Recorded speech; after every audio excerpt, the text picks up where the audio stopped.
Scotty Taylor could step on up to the mic. Thank you, Madam Chair. Y'all please rise and remain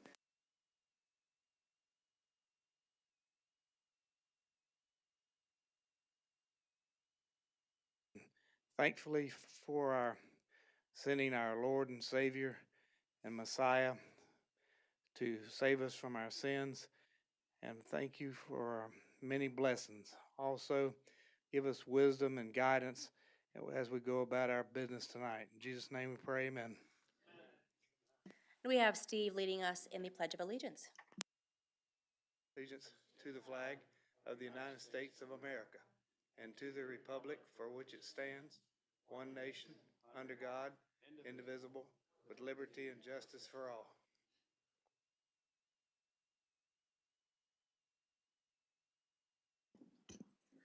Thank you very much to Scotty and Steve for that. All right. So thank you, everyone, for coming here, being here. It's Christmas Eve week, as it were. I'm sure everyone's very excited and getting ready to enjoy the Christmas season, the holiday season. And believe me, I'm right there with you. And welcoming the new year. So, I tell you, I've got to just mention this weekend, I want to send a shout out and a thank you to county, town, and city staff across Clay County. They put on just a number of fantastic parades, festivities. It was just such a joy to watch. I had the pleasure of joining the Clay REC parade boat in the Oak Leaf Parade. Fantastic. Middleburg, I know Rhonda led that out in Middleburg. Scotty, you did such an amazing job kind of helping us with the logistics of all of that. So, and I also want to thank the community members, because really without them participating and showing up, we wouldn't really have a need for a parade. So thank you just to everyone for doing that. And I think that's what we look forward in Clay County, because you guys really showed up and showed out. So it was just fantastic. I also want to send out a shout out to Sheriff Cook. I had the privilege of attending, among other people, a behind the scenes look at her command center at the Clay EOC. And boy, does she do a fantastic job of coordinating. They had eyes on over 25 community events going on throughout the county, which was just amazing to see and watch her team so coordinated, have everything under control. Truly a fantastic work. And based on what she was sharing with everyone, they start the planning process for that roughly 4 weeks in advance, as well as the emergency manager, Tim Devon, and his team also did a fantastic job. So pretty cool to see that. So we have just tremendous leaders here. So very thankful for all of that. Let's go ahead and move into a roll call. I will note that Sherry is absent today. She had a family medical matter to attend to.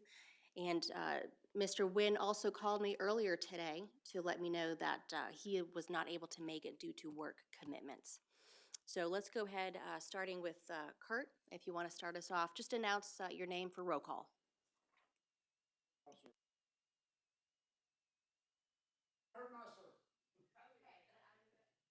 Let's have the, Bill, if you could grab the mic for me. I apologize.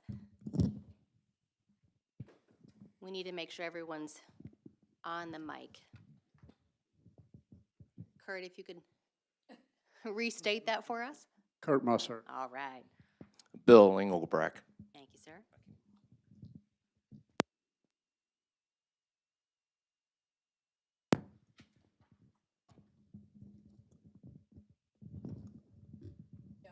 Would you mind standing up, please? Joe Delgado. Susan Callahan. Debbie Pasco. Christy Perry. Rhonda Jett. Steve Anderson. Courtney Connor. Ewell McNair. Van Royal. Lynn Herring. Matthew Mitchell. Glenn Taylor. Scotty Taylor. Thank you all for doing that. And I believe we do have a quorum here to do business despite these two absences, so we're glad to move forward with that. Let's move on to approval of minutes. Our last meeting was held November 17th. Everyone in their packet was included a copy of those minutes. Can I have a motion for approval? I make a motion to approve minutes from November 17th meeting. I have a motion. Do I have a second? Second. It has been properly motioned and seconded. Any discussion? All right. All those in favor, can I get an aye? Aye. Aye. All those opposed, by same? Hearing none, motion is approved. I abstain. I was not present. Okay, we have one abstention. All right, any further abstentions or discussion? Okay, motion remains moved and approved.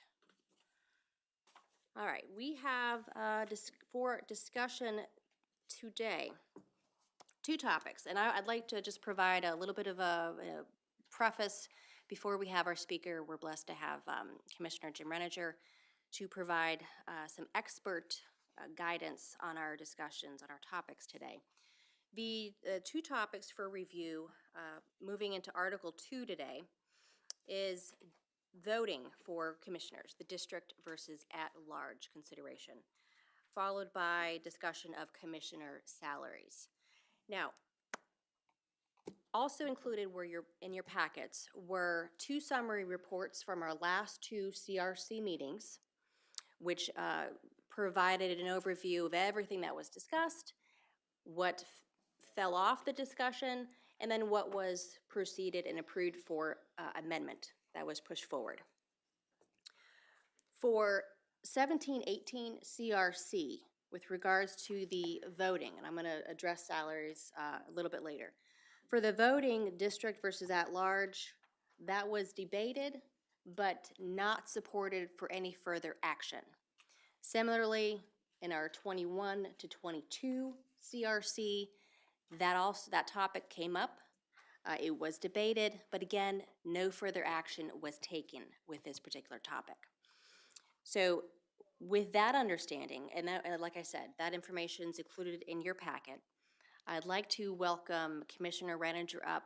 He is our subject matter expert for some discussion on this particular topic before we move into our discussion. Commissioner, the floor is yours.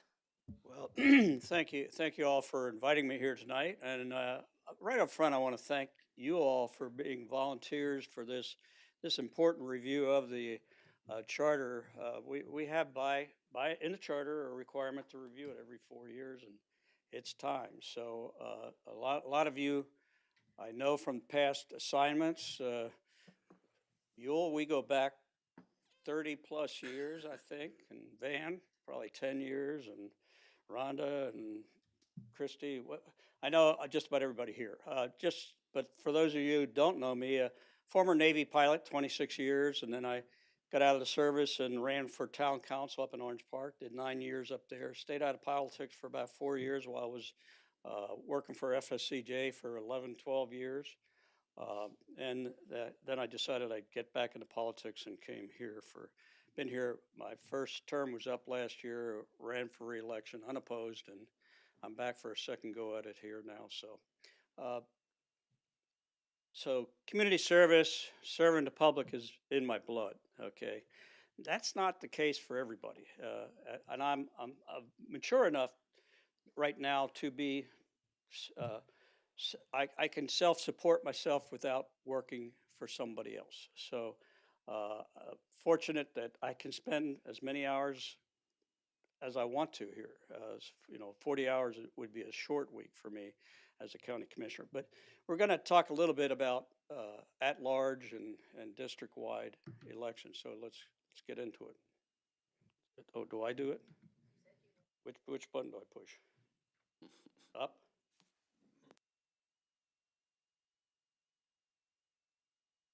The yellow one? All right, it's easy to find. In the charter, it says, and I'm not sure it reads correctly to me, but the governing body of the county shall be a board of county commissioners composed of 5 members serving staggered terms of 4 years. There shall be, pursuant to general law, 1 county commissioner to each of the 5 county commission election electors in the county commission's own district. I'm not sure that reads correctly, but anyway, that's for somebody else to decide. Where's Courtney? Each county commissioner during the term of office shall reside in that district. So today we're going to talk a little bit about, it was a pink button? You do it. I just want to make sure everybody knows where all the districts are. This is District 1, Fleming Island. You see that's Doctor's Lake, and it encompasses Eagle Harbor and all those small developments, which are small compared to the ones we're going to talk about in a little bit here. Then let's go on to the next one. That's District 1. District 2 is the Oak Leaf area, Commissioner Compere.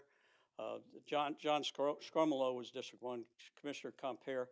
And all these districts are predicated on population. Every 10 years we do a census look, and then it's a redistricting at that point because people move. Developments come, more come than go, but there's migration of people within a county, and we are districted by population, not by area. So that's District 2, the Oak Leaf. District 3, next slide, is Orange Park, fairly dense, fairly condensed district up there. And then District 4, which is huge, that salmon colored area with that gray area meaning Camp Landing. And you see that it encompasses 47% of that district. With almost no residents living there, voting residents, except for there's little salmon on the north side of Kingsley Lake there. So those are our constituents there that we have to serve. It's a very small number, and they're all, I think, lakefront property. And then District 5 is Lake Asbury.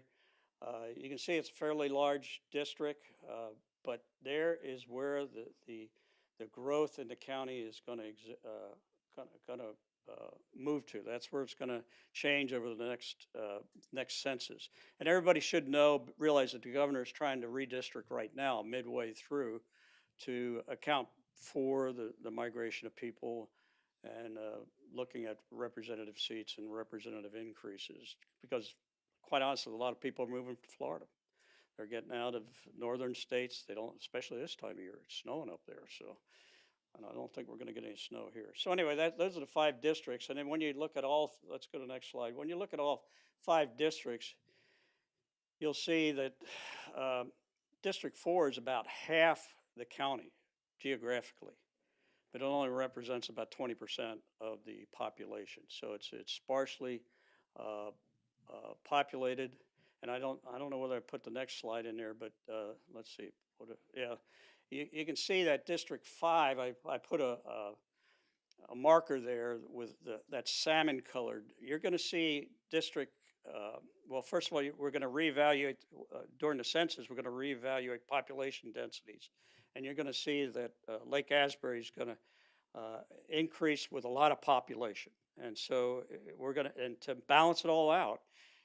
And I think District 1, 2, and 3 are going to gain a little bit of geography because the whole population in the county is increasing. So to make them all equivalent, my prediction is 1, 2, and 3 is going to those 3 districts are going to increase a little bit geographically, but District 5 is going to decrease geographically quite a bit because all the population is going to be centered in the Saratoga Springs area, Governor's Park, and where we have upwards of 14,000 homes that could be built in that area. So it remains to be seen how many homes Van's are going to sell in that area and have people move, and how many people from New York after the mayor of New York tries to do whatever he's going to do up in New York. That's kind of crazy. But anyway, so you're going to see the district's complexion change a little bit geographically as well as population. Right now we have, well, let's go to the next slide. Right now, this is some of the things I think you ought to consider. Just to run a campaign. Has anybody, well, Van, you've run a campaign. Countywide? Well, yeah. I did one for my wife, countywide, for superintendent of schools, and I'll tell you right now, it's not easy. This is a big county, but it costs a lot of money to run a campaign. And I'll be honest with you, our constituents aren't real benevolent in their funds. So quite honestly, you need a pretty thick wallet. I needed a pretty thick wallet to run for this county seat. And I'm estimating $20,000 for district-wide. And if you put me in a situation where I'm going to run county-wide, uh, I'm looking at $80,000 to $100,000 to run that campaign. So you're looking at, is there a limit on donation? I think it's $1,000, I think, 1,000. So you're looking at, you'll get a couple $1,000s, but you'll get from developers. When you're running a campaign like that, you're looking at really deep pockets to fund your campaign. So yours inclusive. So, and the other thing is just the geography. District 3, if I move my car 10 miles within the district, I probably can go from one side to the other. You make me run countywide, and it's 38 miles, 40 miles from my house to Keystone.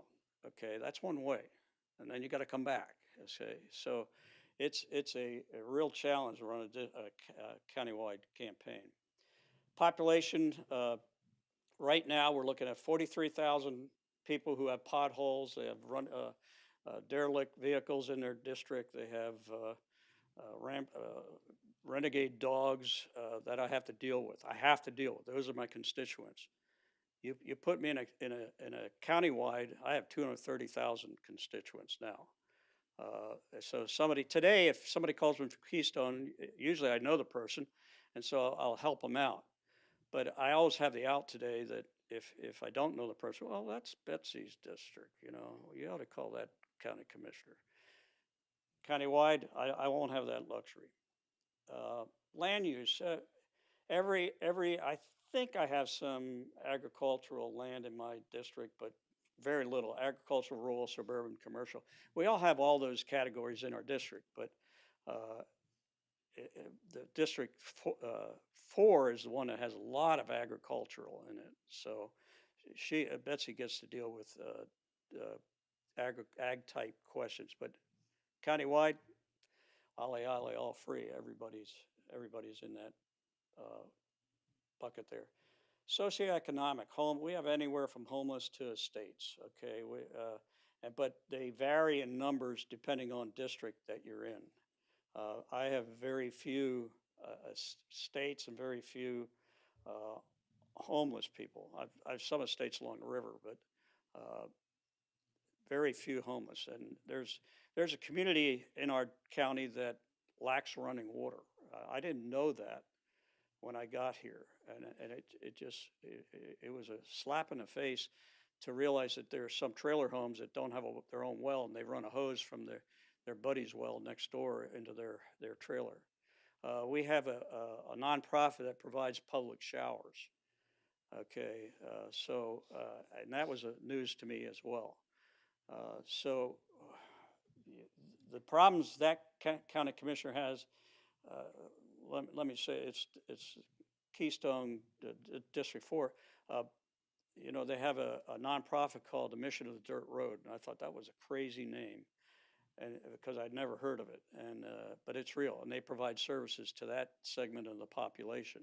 And when I went down to look at it, just to get eyes on, I mean, I had to take my 4-wheel drive vehicle down there, my old one, because they said if you don't have a 4-wheel drive, you're going to get stuck in the sand in the road, not off-road. You're in the road. You're going to get stuck. So it's one of our focal points in the county. We have 3 focal points in the county. It's Gateway to Clay, which is Wells Road area, was getting a little bit depressed there, and so we're looking at ways to help that. College Drive is the second area, and then the third is Howie. Howie left. What's it? I have a mental block here. Pardon me? No, down in Keystone. It's a 1950s housing development that the developer never developed. And so he laid out the roads, and then people just moved in, bought the property, dirt roads. Not Trail Ridge, High Ridge Estates, and it's nothing even close to being an estate. So that's one of our most depressed areas in Clay County. This job was sold to me as a part-time job. Okay, it's only 40 to 60 hours a week. Okay, so and I treat it like that. I spend 40 to 60 hours every week doing this job. You tell me I'm countywide, then I'm going to have to do it full-time, okay? And that means 80 to 90 hours a week, okay? That's kind of what I'm used to in the Navy anyway. Salary, I told Courtney I'm not going to skirt this problem, but, you know, in salary in 2008, we had an issue. I guess there was a problem with the commissioners. There were some wayward commissioners and had an individual that persuaded the public to put it in the charter to put our salary, county commissioner salary, to equivalent to a starting teacher salary. And so in 2008 is when it was put in the charter that the salary would be $37,000. And there hasn't been a pay raise for 18 years. So I always say, I don't care. I do this for free, actually. But if you talk about employees and, you know, working for the county, and if you didn't give your employees a pay raise in the last 18 years, how many would still be here? And we're going to talk about that a little bit. So, you know, pay raise for part-time, pay raise full-time, $37,000. Doesn't matter. Assistants, we only have one assistant per 5 commissioners. Other counties each have their own little staffs that do research and study of different processes that are out in the county, out in the state. But we have one assistant per 5 commissioners. Teresa here keeps us all in line. And the last thing I want to say is that, and this is my philosophy, is I was elected as a county commissioner, not a district commissioner. So, because everything we do is countywide, you can't get away from it. It's an ordinance that applies.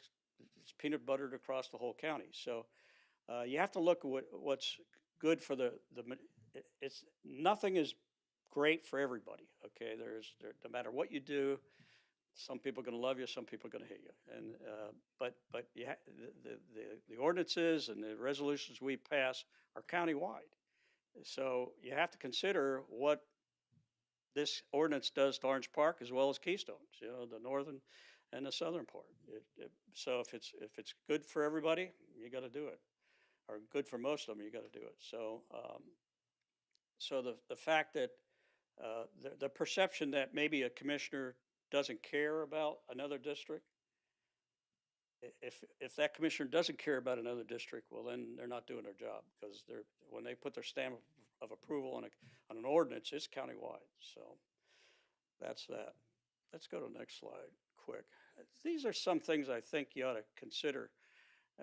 The election year 2020, one commissioner, you know, we have term limits, which is another Tallahassee issue right now.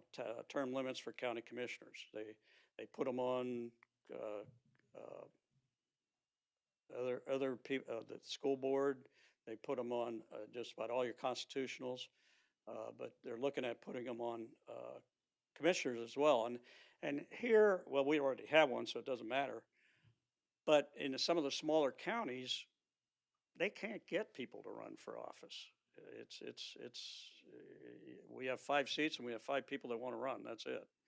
And we hope nothing happens, like we just lost a commissioner in Baker County, a good friend of mine. He had a car accident and killed him. So they hope in these smaller counties that doesn't, you know, health isn't a problem, or an accident is a problem.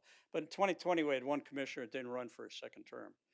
In election year 24, we have 3 openings, 3 commissioners up for re-election with no challengers. So that should tell you something. And in 26, we have one commissioner that's not going to run for the second term. So we don't have a plethora of commissioners people looking for this job. Today, I think we have talented, highly experienced professional. I couldn't ask for a better group of people to work for in the county commissioners. Like I said, they're talented. We have a doctor, we have a lawyer, we have a pilot. That's probably the highest of all. But and a former professional baseball player. So I think Clay County ought to be very pleased with what we're doing. Like I said, they're professional and they're responsive. We rarely have somebody say that the commission isn't doing their job. Tomorrow, I'm not sure. I fear, and I'm here tonight basically for tomorrow. None of this is going to affect me at all. I couldn't care less, but I do for me. I don't care less. I don't care any at all. But for the future, I do care. Who's going to represent me and my neighbors in the next go around here? We've had some less than optimal candidates throw their hat in the ring in the past, and in my opinion, anyway. This is not child's play. I'm telling you, we have an $800 million budget. That's getting close to the B word. We have 2,000 plus employees, and I brought this along just to show you. This is a Florida Tax Watch document just came out concerning Clay County and where we stand with the other 67 counties. And I quickly perused it this morning, and there must be 60 or 70 charts here, and I don't think any of them show that Clay County is represented above the state average. We're below the state average in every category. And I'm talking taxes here. So Scotty uses the term punching above your weight type stuff. I think we're punching above our weight. We haven't been looked at by the Doge people. I say that's our job. That's what I do every meeting. I'm doging and ask our staff. I'm asking. In fact, I just left a meeting with one of our staff members on Express Scripts. We spend $250,000, $300,000 a month on drugs. And I can't believe it. Luckily, I've been healthy my whole life, and I don't really take any medications. But to spend $250,000, $300,000 on drugs, not doctor visits, I'm talking just the drugs. I mean, with HIPAA, I like to. We have to ratify all the payments that the county makes. Every meeting, we have probably 1,000 payments. I'm asked to ratify. Well, I ask questions about, on every meeting, I ask questions about the ratification of certain items on that list. And one of the ones I have, usually I can get pretty good visibility, transparency in the billing cycle. And what was it? Did we buy a grader? Okay, I go out and look at the grader. Yeah, we really did get a grader. But with Express Scripts, medications, HIPAA, I don't have the transparency that I'd really like. We have contractors that I'm being told are looking at this, but I still, to me personally, that kind of money it's open for fraud. One of my first questions is, everybody should know what GLP is. My first question is, are we funding GLP? Inoculate, the injection in your belly to reduce weight. Because I can think of another way to lose weight, although I should be doing it myself. But anyway, but no, we don't fund GLP for weight loss. So that was the first question I asked. So, but I have time to do that with the system that we have today. The other four don't have time to really. Some of them do a great job approaching that, but it's wide and it's deep. So anyway, tomorrow I'm not sure. So that's what you all have to consider in your deliberations to put something on the ballot next November. I'll take any questions that you may have. Thank you so much for all that information. It actually helped me out quite a bit. We are trying to look at getting on the ballot to increase the pay for the commissioners. What are counties that are like Clay County that we can get a hold of to find out how much their commissioners? Not Duval, not St. John's, people that are like us. Who can we contact? Well, there's, the state has a recommended salary schedule. That is what all the other counties use as a guide. Now, whether their voters or, approve of that, but we're probably in the lower, we're pro- we're probably in the lower 10% of the counties in salary for our commissioners. And I have friends throughout the whole 67 counties, and they all know it, that we're being hobbled by a charter here, charter statement, charter requirement. And they always like to razz me a little bit, but hey, how's that salary thing doing? Whatever. No, the state has a recommended salary. No, state, the state of Florida has, Courtney, do you know who puts that out? Yeah, I actually had it printed out and I forgot to bring it. I was, But I saw that like for our commissioners, the starting is like 20, it's like there's a range between, like the size of there's a range, the right? population. So we're above that minimum, but we're not even, like when you look at St. John's, what they get paid versus what our commissioners get paid. I think even Putnam pays their commissioners more than we do. I think, like I said, I don't look at it that close, but. Mhm. It's, yeah, it's.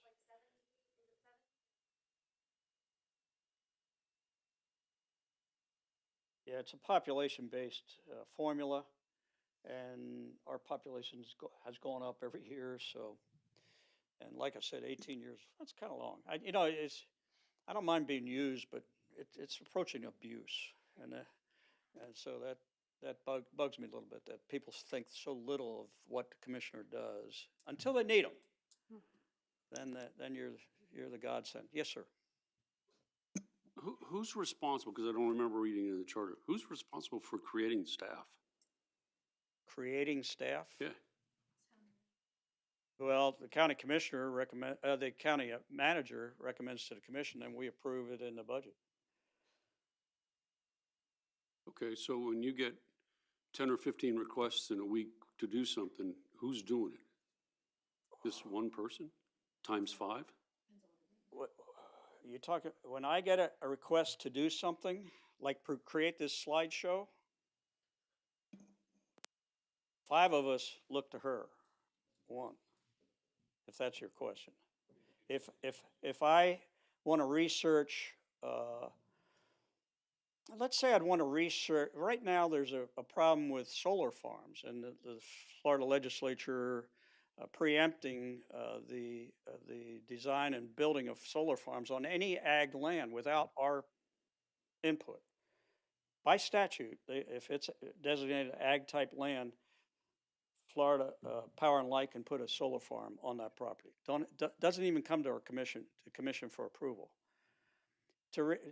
Let's say one of the biggest things today that I'd like to do a little research is the data centers.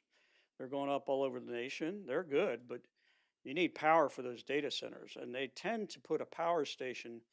Nobody likes a power station in their backyard. Nobody likes a data center either, but power station even less liked. But the power station is right now there's a problem with power stations going into less desirable places, and then transmission lines across my property to get to Jacksonville to a data center. And so I'd like to research all that, how that works, and preempts, or at least have some say about that. And that's a problem in the nation today, and Clay County has no defense against a power, Florida Power and Light putting a nuclear power plant in Clay County and running the power up to Jacksonville to a data center. So those are some of the things. Autonomous vehicles, we have cars on the road, trucks on the road, and the next step is aviation. they're looking at autonomous aviation going to airports. They're doing it in Dubai right now. I'd like to look at those type things and how it's going to interface with what we do here in Clay. But that's the 60th and 70th hour of my work week, and I don't have any staff to help me look at those type things. So I would suggest that this has exposed a real hole. If commissioners, one, are being paid virtually nothing to do the job, and they're being required to do as much of this work on their own, if not through one person, then that has exposed a significant issue that we can address. For sure, and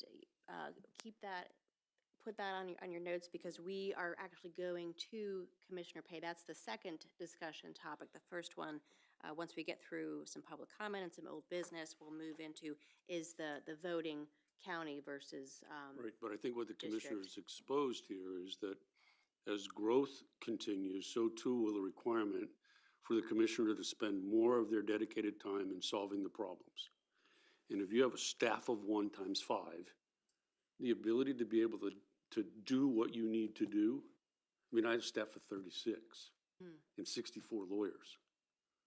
So, I mean, you can't do that kind of business on your own with a staff of 1 Right, very true. and then expect positive results, even to have a conversation with those individuals in the legislative branch who have a staff who can defeat you at virtually every corner. Oh, yeah.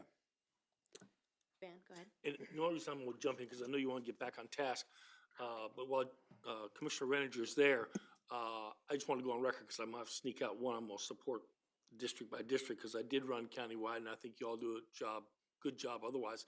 But, in a response, if you wanted to put in the budget that each of y'all had a staff, that's a possibility, is that not correct? Yeah, we could do that. That's what I'm gonna say. So they actually control that part. We would not, that's not legislative that says 1 for 5. That's not, we don't legislate that in any way. You could insert that in the charter. Well, but I mean, they have the option, if they wanted to have, each one have a staff, they may have to cut public works. But that's a decision. God, don't get me wrong. I understand. I've been there. You're That's- gonna get in trouble down there. I've been there, but what I'm getting at is that particular decision is y'all's decision. That's true. Yeah. But like I brought this thing in here because the bottom line is these changes cost money. And this segment, this population is very adverse to taxation, fees, and things as such. To wit, I'm gonna tell you, out of 70 different evaluations, we are below state average on every one. It is gonna take a public effort on our part as a public to push through that pay raise. And I want, for one, I'm committed to making a public push for that, because in the last 2 times we've tried it, it sat on the ballot, and the only ones that showed up were the ones who were against it. Yeah, And so that's what it's gonna take, I believe. Mr. Renninger, thank you very much for being here and for your comments. I just had a question, just taking it back to the original issue. I don't understand if the charter is a foundational document. Why is a salary, why are they getting that granular in that document? That sounds like an operational level determination. Why would that be put in that type of document? You'd have to ask the guy who spearheaded that, the amendment to the statute, to the, not constitution, to the charter, but he's dead.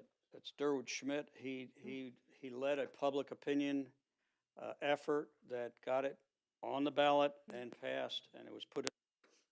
And like I said, even he would not agree to this number, in my opinion, because it was key to a starting teacher's salary in 2008. Now, they have, their salaries have not been stagnant for the last 18 years. And But ours that's has. why when I came, really looking at the charters meant to establish structure and power of government, not to get that granular. And so that was one of the things that stood out to me when I first read the charter of why is this is the only area that it goes that granular. Exactly. And so if that wasn't even in the charter, that wouldn't even be a discussion right now for us. So, It'd be a discussion somewhere else. Roger. but it wouldn't be charter. So in that regard, I'm happy you put it in there because I don't have to worry about it. But that's not the reason I ran for office, trust me. But I'm telling you, there are some commissioners that, people move around job to job. You have to get permission for most employers to do this job. And if you move, that doesn't mean the next employer is going to approve your standing on this commission. So, given the salary here and the salary there, I guarantee you the salary there is going to be higher than this. So you know which one they're going to move to. And one other question, Yeah. if the Florida statute is already put out across the state, then how is the county able to bring that lower than what the Florida We're statute is charter already? county. Okay. If we weren't a charter county, and it's not, I don't know I don't know whether it's a recommended salary in the statute or not, simply because it doesn't apply to us because we're a charter county and we have it's in our charter, so. Rhonda, go ahead. Just a quick for note, to go back to why. I think for a while there, this committee unfortunately was weaponized, and I think there was some things going on back in the day. I was around back then that may not have been as upstanding for the county as it could have been. And I think it was this is what you get, ha ha ha kind of moment, putting it very politely. Van, you were around back then. Yeah, exactly. Am I quoting it incorrectly? It was very weaponized. I did want to bring up 06, we've been single member districts 5 since then. I'm sorry, and then in 06, voters approved to create an at-large seats, but in 08, in a general election, voters subsequently amendment that abolished those seats before those individuals could take office. So it was kind of like, never mind. Just wanted to give that background. So that is something that I'm personally not a big fan of at-large. I think that creates a lot of undue burden with seats that we expect part-time. I expect full-time for my commissioners, and I think that we need to pay them accordingly. No one, and I believe no one in this county would go 18, 20 years doing a job without getting a raise. Right. It's that simple. We've quadrupled in population. Quadrupled, not added 10 more people, quadrupled in this county, and we're only growing. For those who say that we don't want the growth is here. It's what you want it to look like. And I know that that's a harsh thing to say, but it is what it is. So I think we really need to take a look at what we expect from our commissioners, and what we get is what we expect, and what we give is what we're going to get out of it.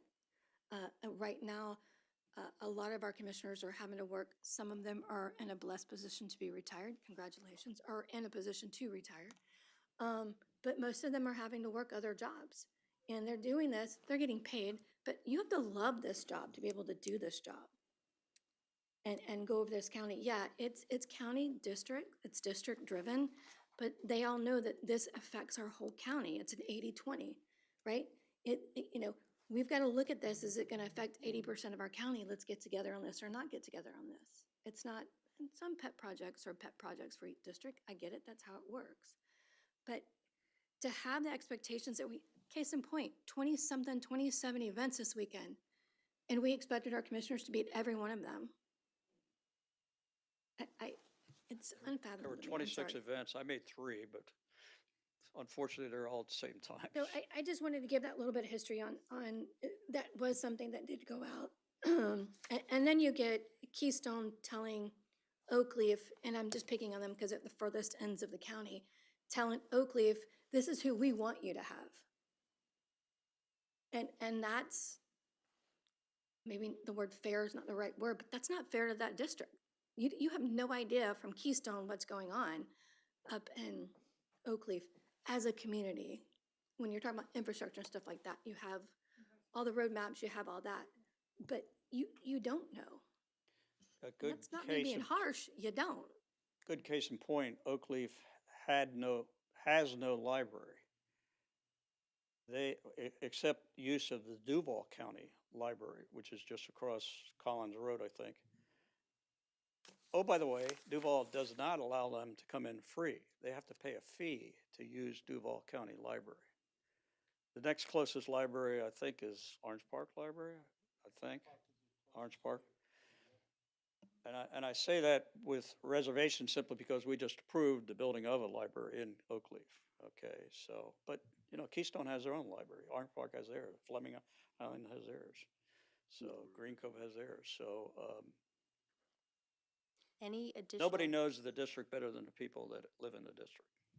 Absolutely. One more question. Go right ahead.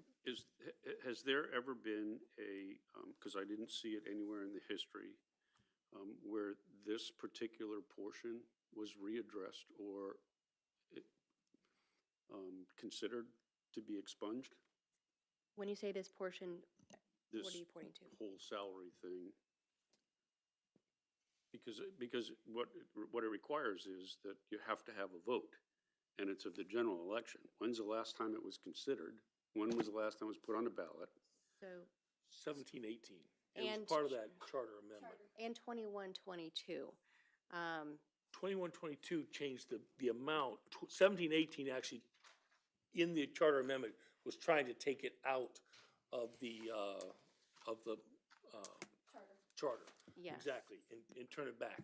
That was a part, and then that got defeated, and then the one in 2020, 22, it was just strictly a dollar change. Cost of living. Yes, and still Right, left. it. So- and that's what I was getting at, because. So in a past meeting, we asked to see what the verbiage was on the ballot, because I think the verbiage makes a big difference on whether voters would approve it or not support it. And we do have it in this Right. packet, yes. And so, we can so take a just look at that. highlight Yeah, I that, didn't see because it. I think if we shifted the verbiage, I think we would see a better response.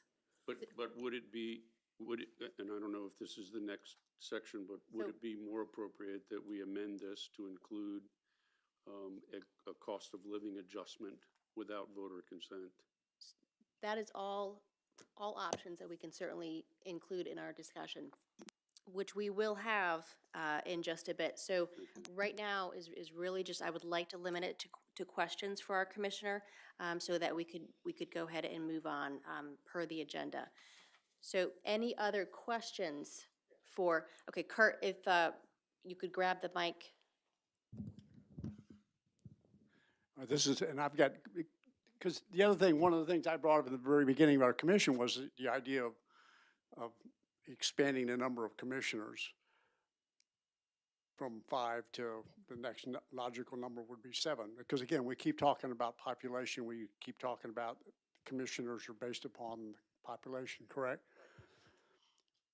Well, as we stand right now, I looked at what, in 1991, Clay County had 219,000 people. We're what, 400,000? And we're going, 236. because again, and we're looking at, we're getting ready to start 2026. I told you, I look at the schedules for the toll road contractors every month. It's open to 17. Good luck on Shands Bridge. I don't think, but the rest of the toll road, the guy's 18 months ahead of schedule on the other side of the river, from the river to Silverleaf. The contractor that's just now getting ready to start from Silverleaf to I-95. He's a great contractor. 2030, I'm telling you right now, 2030 is a big date. All the toll roads going to be open. Bridge thinks it'll be open, but I'm not, I wouldn't bet on it. If I were on Robinhood right now, I'd be betting on odds that it's later. But 2030 is a big year, because this county, the numbers are going to just continue to explode. And so when I brought up the idea, or thought about the possibility, the idea is if we're based on population, and you look at how the county, and I love your chart where you show the different commission districts now. You look at something like John Scromolo is my commissioner, and Fleming Island is pretty much built out. So, but the problem is where your population goes out and what direction you go in. So I guess I would just like to ask you what your thoughts are on if you stay with number, because right now the number of people you represent, depending on where you are, if you're in that Lake Asbury area, you're scrambling because your population just exploding on a daily basis. John's is stuck. He's stuck in the number where he is. And I suppose that area that covers most of Keystone, pretty stable. right now. But what are your thoughts on, instead of 5 to 7, where, so that they could still, as a district commissioner, keep the same level of population for the people that they're responsible for? Yeah, I'd have to look at, right now we have about 235,000 people in Clay County, 235, 240, somewhere in there. 240, 240, 240. I'd have to look at, well, first of all, we rebalance after a census normally. We have a census every 10 years, then we rebalance. So the geography is going to change. Like I showed that section of District 4, District 3, 5 going to District 4, because this Lake Asbury is exploding right now. It's oh yeah, it'll continue. So I'd have to look at other. When you look at Miami, they only have, I think, 7 commissioners in Miami. So I'd have to look at that. And with staff, you can do it. Okay, but when you're the Lone Ranger, it gets taxing sometimes, because you have code and with staff in public works and animal control and things like that, you can get by too. But all that costs money, and that's why I brought this thing here. When you're looking at 61 of 67 counties, 64 of 67 counties, and the public saying, "Oh, we're taxed too much." Somehow we got to get the word out. No, you're not. Okay, you're actually in a very benevolent county for in consideration of taxes. And with AI, and we're looking at all the levers that we can pull to make ourselves more efficient. So I don't know whether once again, 2 more commissioners, that's another whatever $70,000 you're going to spend. So that would be something you can look at. I don't know. The additional commissioners, countywide districts, look at that. Like I said, I look at the county as this is my home. The ordinances, the resolutions we pass are countywide. So I got to make sure, I try to make sure it's as beneficial, like you said, Rhonda, Oak Leaf to Keystone. It's got to be beneficial across the board. Rhonda, then to Van. Sorry, Van, I have one question. You had mentioned earlier, a few minutes ago, you made the statement, something to the fact, and I'm not holding you to this, it's just a question. I guess when we're talking our options, do you think, we talk about more county commissioners. However, if we gave more staff to the current sitting commissioners, is that more doable? Well, that's what I said. But is that a road we need to look at and really hammer out? I still think that we need to look at salaries. I mean, we're expecting full-time results from a part-time job, make that much at Burger King. But nonetheless, going back to the original question, is that something doable? In your opinion, I'm not holding you to that, and I hope that we all do our own research on that, but that is something I think I keep hearing, again, is that you need more staff. Yeah, I think you're correct, but unfortunately, that's not a charter issue. That's right. We can solve that with direction to the county manager, hires more staff, and by the way, we're going to have to pass ad valorem, rate increase. But I mean, at the same time, that we have to look at this and do something that I think that in the past hasn't been done because they've had self-agendas or they're worried about getting reelected, and it is what it is. We have to look forward and see what is going to benefit our county, what structure, and this is infrastructure. Rhonda, I appreciate all your comments and everything. If you could just hold that for the discussion a little bit later, because we are running late on time here. Van, do you have a question? Okay. Let me just add combine 2 statements that I heard. One is the charter, the granularity of the charter. Does this belong in the charter? And I would say it doesn't. So if a recommendation to take it out of the charter might be, I think you ought to consider that. Just take it out of the charter. And quite honestly, I don't know whether I'd like that or not, because then it's going to, burden's going to be on our shoulders to establish what that number is. If it's not in the charter, well, then we have to come up with a number, because it's got to be supported with taxes, so. And that won't be fun, I'll tell you that now, but maybe I won't have to deal with it, so. Or would you recommend that maybe the language just shift to county commissioner pays in accordance with Florida statute? Delete this sentence in the charter. Yeah, Less absolutely. said, best said, you know. I agree. All right, we have a question from Steve. One more. Hi. I'm going to go back to what I thought what we were talking about, the number of districts, single member versus countywide. Correct. So in your opinion, how do you guys do a better job for the county?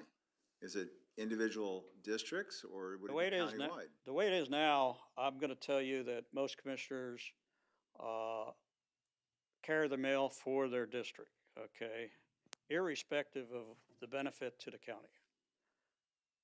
Okay, and I'll tell you, we had a vote for an ad valorem increase to specifically designed to, we were training ground for firefighters. We train them and they go to another county because their salary is so low.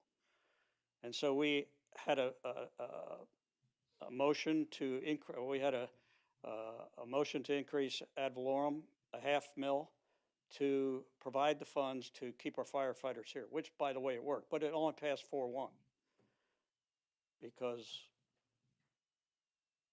the adversity of raising taxes was too much for a commissioner, and I understand it because that's the representation that those people wanted on the commission. But personally, I don't feel I wouldn't. Personally, I feel I'm going to do what's right for the county. If there is no one, you put a referendum on the ballot to reduce property tax, they're all going to vote for it. I'll tell you that right now. But I'm gonna politic it against it because that's where we get our police and fire from, ad valorem. So I personally think the district is the way to go. The county tried the at large, and I guess Rhonda, you said they deleted it before it was enacted. We had 2 people elected for those at-large seats and never were seated. I haven't had time to look at how that really happened, but we had 2 people elected and were ready to take position. Did they ever take the seat? No. No, they No, didn't. they It did was not. in '06 and it took effect, but in '08, the ballot measure nullified that, so they never took office. They won, and then it was like, no, just kidding. In that, it was a money issue. I think when they rolled it back, and that just solidified that whole thing about the charter is that it's gonna cost us more to have 2 more commissioners. And you go, all right, so if we're looking at, and those 2 were at large and the other by district. So if we're looking at anything having to do with salary, you might as well take that off the board because it'll be an uphill fight anyway. One that I think we should win. We better win for all the reasons that you've talked about. But it was a money issue then. The opposition said, look at what it's gonna cost. We can barely afford what we've got and now we gotta do this. We're not doing it. Click. And that was it. Any additional questions for our commissioner here? I Commissioner? want to, once again, you're going to hear, whatever you recommend, it's going to probably cost more, because we are as efficient as you can get right now. And we are barely operating, I'm going to tell you, we're operating at the bare minimum.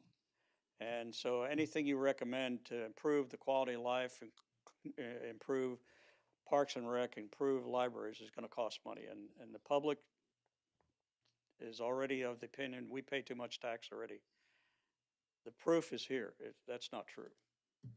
Right, we do have one last question from Debbie. I would like to hear your personal opinion, because you said you spend maybe 80 hours a week doing this job, and you would do it for free. I don't think that you represent the average person. Did I say that? Is that on the record? So my opinion, my question is it is my opinion, is it your opinion that we would attract higher quality people who would take the job seriously if we paid them accordingly? In fact, I had a, like I stated earlier, I think you have a high-quality commission right now, but I think I feel very fortunate. I spoke with an individual today that has 25, 30 years of county experience who's going to retire someday and might want to be a commissioner, but he said he would never do it for this salary. So there are people out there that are more qualified than myself and the others on the commission right now that they just can't make ends meet to, lose family time, lose work time. And I think some of these commissioners that aren't running for a second term, they're trying to build their business because that's what pays the bill. So you're losing some good people because of this. Now, whether you get a good person or you get somebody else in the future, I can't tell. But my crystal ball is you're not going to attract quality with salary. Trust me, nobody's going to come here for the salary. So that whole segment of the population is gone. If you have people crazy like myself who, first year in the Navy, I think I earned $5,000 a year in the Navy. I've never worked for a college, never got a big payday there. And Admiral, you know what we earned when we started? Nothing. And oh, by the way, those were 80 to 100 and maybe 200 hours a week. So, I was only ordered to my rack once. I was ordered by my boss, you go to bed. Pardon me? 26 cents an hour. Yeah, 26 cents an hour. Yeah, I always get kicked at a minimum wage. I said, shoot, I'm working for below minimum wage right now. So it's the people you work for. Yeah. What was your final question? It was just a question about your opinion of what you would attract a different You're attracting a different quality right now. yes. Quite honestly. And that you would have a broader spectrum of people who are stepping up to the plate if it appropriately compensated them for doing the job. Remuneration is a factor in this job, and they don't come here for the money. I can guarantee you that. Alrighty. Commissioner Renninger, thank you so You're much welcome. for your time. We truly appreciate it. Thank you. You set us on a good foundation. All right. At this time, I'm going to go ahead and open up to public comment. Any comments from the audience? All right, hearing and seeing none, I'm going to go ahead and close it. Close public comment, bring it back here. We're going to go ahead and move on to old business. First item is acceptance of resignation from the Charter Review Commission, Mr. Randy Bowman. Just due to some work conflicts and some extra responsibilities, he unfortunately, however willing, he had to submit his resignation from this commission. Can I have a motion to accept his resignation? So moved. It's been properly moved. Do I have a second? Second. It has been properly seconded. Any further discussion? Hearing none. All those in favor say aye. Aye. All those opposed, same sign. It is properly approved. Resignation is accepted. Moving on to item 2 in old business is an updated charter topic list that was also included in everyone's packet. It has been crossed out where we've decided items, but you'll see under other items at the bottom there, utility tax was added at our last meeting, November 17th, 25. Just wanted to bring that to everyone's attention. Any discussion for that addition, the fact that it's been added? We're not going to get into it now. Okay. The last item for old business is CRC final reports for the 17-18 and 21-22 CRC. Again, nothing really to do here, just for awareness, the fact that it has been included. And that was by request at our last meeting, just to help guide the discussion for this particular session. All right, any additional discussion on either three of those items? All right, before I get into new business, I just want to recognize that Mr. Van Royal had to leave to address a conflict, but we also have Mr. Salter arrived soon after we started, so we still do have a quorum. In the event we do need to continue on with additional motions. All right, moving on into new business. Our first topic of discussion is Article 2, Organization of County Government, Section 2.2, Legislative Branch, subparagraph A, the County Commission. District versus at-large voting. And I'll go ahead and open it up, and Rhonda, I certainly did not mean to cut you off, but now that we are into the discussion phase of today's session, I just want to open it up and to see where our members would like to review this. Here, certainly after what we heard from our commissioner, the fantastic charts that he provided, where are we feeling we want to go? Chair, Go. just before we dive too deep into this, we're setting the foundation moving forward. And I want to make sure whatever road, if it's adding, making the suggestion to add more people, if it's the raise, if it's adding additional county commissioner seats, I'd like for us to do a new path and really look forward to what the needs of this county are going to be. It's hard to have a crystal ball, but that infrastructure, as you can tell from what we're dealing with today, we need to make sure that infrastructure is there. And I look at this just like our roadways. We've got to make sure that our growth is exploding. We know that. What does that look like, and what can we provide to make sure that the county as a whole is represented? Personally, I have issues with at-large. Back to what I said earlier, I've lived here since '89, and I, as much as I'm in this county, can't tell you everything that's going on from Keystone to Oakleaf. I rely on the people that live in those communities, that create those communities. Green Cove has their little community, but we all work tandemly together, and that's the way it should be. So for me to see an at-large it is an issue for me, and I think it really weaponizes the ballot box even further. I think we're creating that perspective too. That's my 3 cents. I think it was 3 instead of 2. So go right ahead. So I'd like to second that. What I've learned here today is scary. I did not realize, and I've only lived here we're coming up on 4 years, but I did not realize that when I talked to Betsy, that I was talking to the one and only. And to me, that's extremely scary, understanding that in the 4 years that I've lived here, more than 25,000 homes have gone up in a 6.5-mile radius of the intersection at 23 and Old Jennings.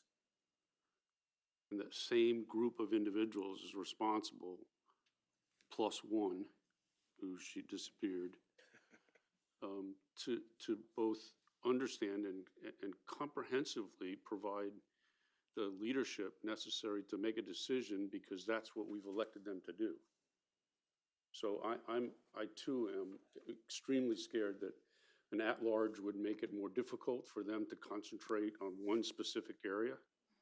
And I will tell you that I won't name the state, but I was in a region in which the at-large became the choice, and less than a year later, the governor shut it down.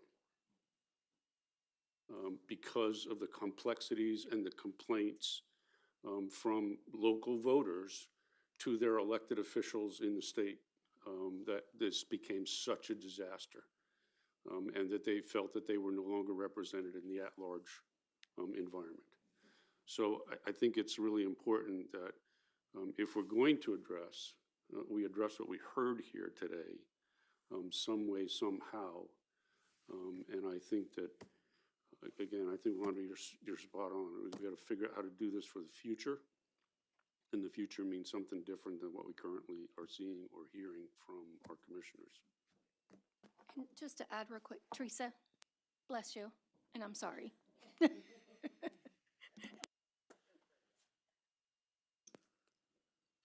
I have something, okay.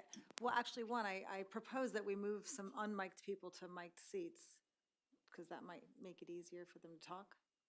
Well, we have, if Kurt, if you wouldn't mind grabbing the mic, you guys can just leave it on your table, so it'll be easier, and we'll just work with that. Thank you, though. Sorry, that was me micromanaging. Okay, couple questions. One is, this assistant who works for 5 people and juggles all those balls, I hope she gets paid appropriately. Right? And not knowing what she gets paid, it makes sense to me that for the commissioners, either give each one a helper and/or increase the pay. That's just looking at the workload and understanding that it would be less if they had not a fifth of a person, but a whole person. That would make a big difference as well. Absolutely. I actually, sorry, a real question. Go right ahead. And it goes to the verbiage in our charter, and I think it was you that brought it up. Should we remove that particular dollar amount from it? Does it default to the state without it going to a ballot? Or am I stating the obvious? That's a legal question. Not to be a Debbie Downer here, but I feel like we're getting not to where we're supposed to be at. Well, So, I mean, think we're they're supposed two to and be two. at district versus at large, like, so I want to make sure we focus on that. And then we spend two meetings on the money and the salary increase. That's just my opinion, because, you know, we're bouncing back and forth here. I just want to make sure I'm staying on track and staying on point to making sure I'm up to Apologize, that discussion. was just a No, no. question on my brain, like, don't forget to ask that, because that would dictate too how we move forward with that second one, and it also kind of dictates what we do with the first. Absolutely. So, I mean, so right now, under discussion, and all excellent points. I mean, excellent points to be made, and I think we need to consider those, each and every one's point, at our next discussion topic, should we get there. But the current topic under discussion right now is district versus at-large. So let's all remember, right now, as it stands, we have district voting, all right? We do not have at-large. So the question is there a problem before us that we need to fix? Do we need to transition this in some shape, way, or form to at-large? Or do we want to, as a member of this commission, keep it with the status quo as it being district-wide voting for each commissioner? That is currently what is being asked of us. No, and I'm not pointing fingers at all. And I appreciate Matt's discussion on that. But yes, is there a problem? And if so, with district versus at-large, how do we propose to address that problem? Christie? I would jump in and say I also agree with Rhonda in keeping it at district and not at large. And there's a saying that you cannot get very granular if you're spread really thin. And so you end up being a master at none. And that's what these district commissioners are setting up here for. When they get together, then they can have a broader discussion about the county writ large. But they need to understand the details, and they need to get that granularity within their district to be able to understand. And then when they come to the group, to aggregate that information. And so my recommendation is keep the single member districts and the verbiage the way it is. Do we go ahead and put it to a vote?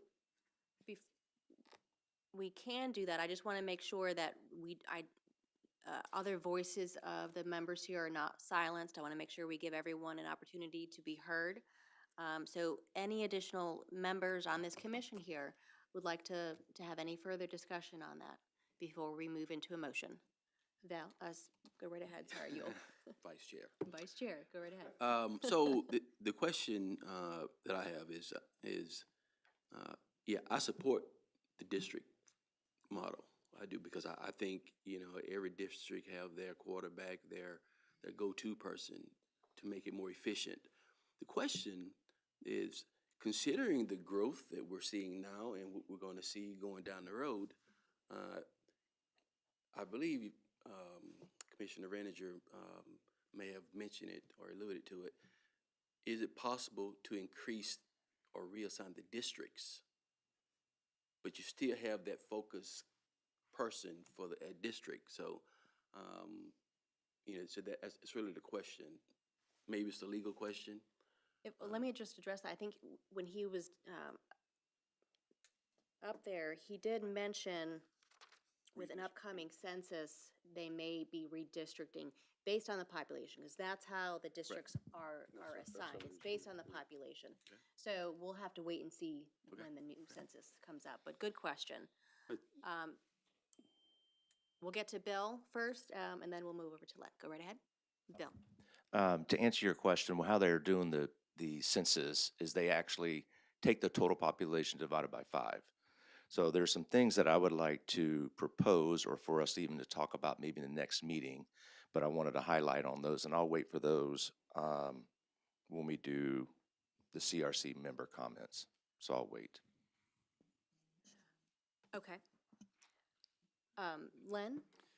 I guess the only thing that comes to mind in the conversations that I've had over the district issues are the ability for the districts to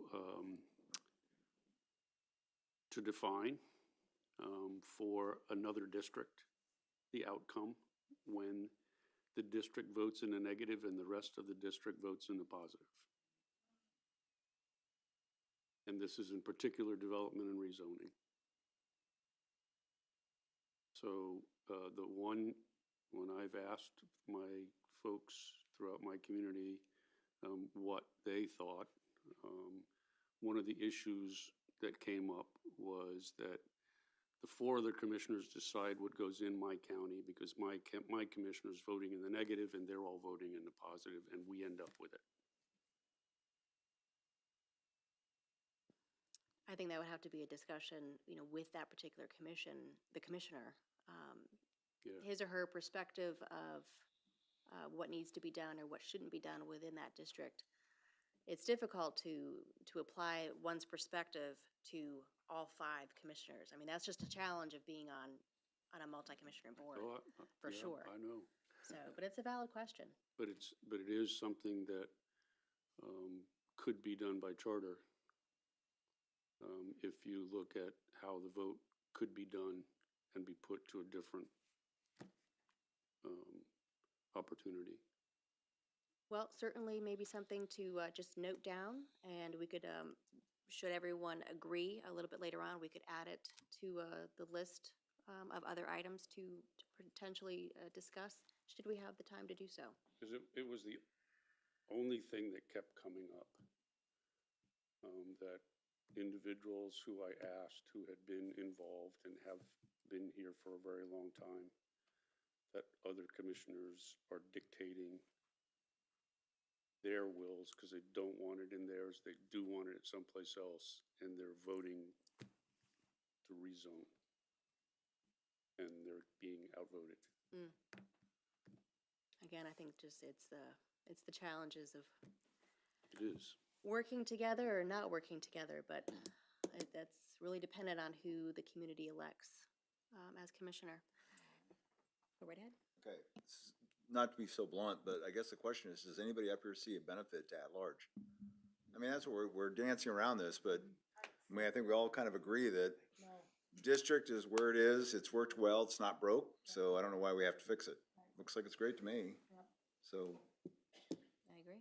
Is that a motion? no, not I yet, think but. we've heard, unless anyone else has any more to discuss on this, I'm open to accept a motion to be on this So particular moved. topic.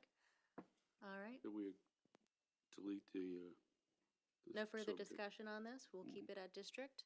It has been properly moved. Can I get a second? Second. We have a second. Any further discussion? All right, all those in favor say aye. Aye. All those opposed, same sign. Hearing none, so moved. All right, let's move on into topic number 2 under new business. Article 2, Organization of County Government, Section 2.2, Legislative Branch. subparagraph C, salaries and other compensation. Let's just preface this. I know we've touched on this. So prior CRC 17 and 18 did discuss salaries. What was moved into an amendment, which actually went to the community, but voted down, was to remove the requirement within our charter that the approval by the majority of electors in the general election and incrementally adjust the salary to equal only 70% of salaries set by general law in non-chartered counties. And that would be phased over 4 years. And that's the verbiage that you'll see in your packet as well. That was voted down.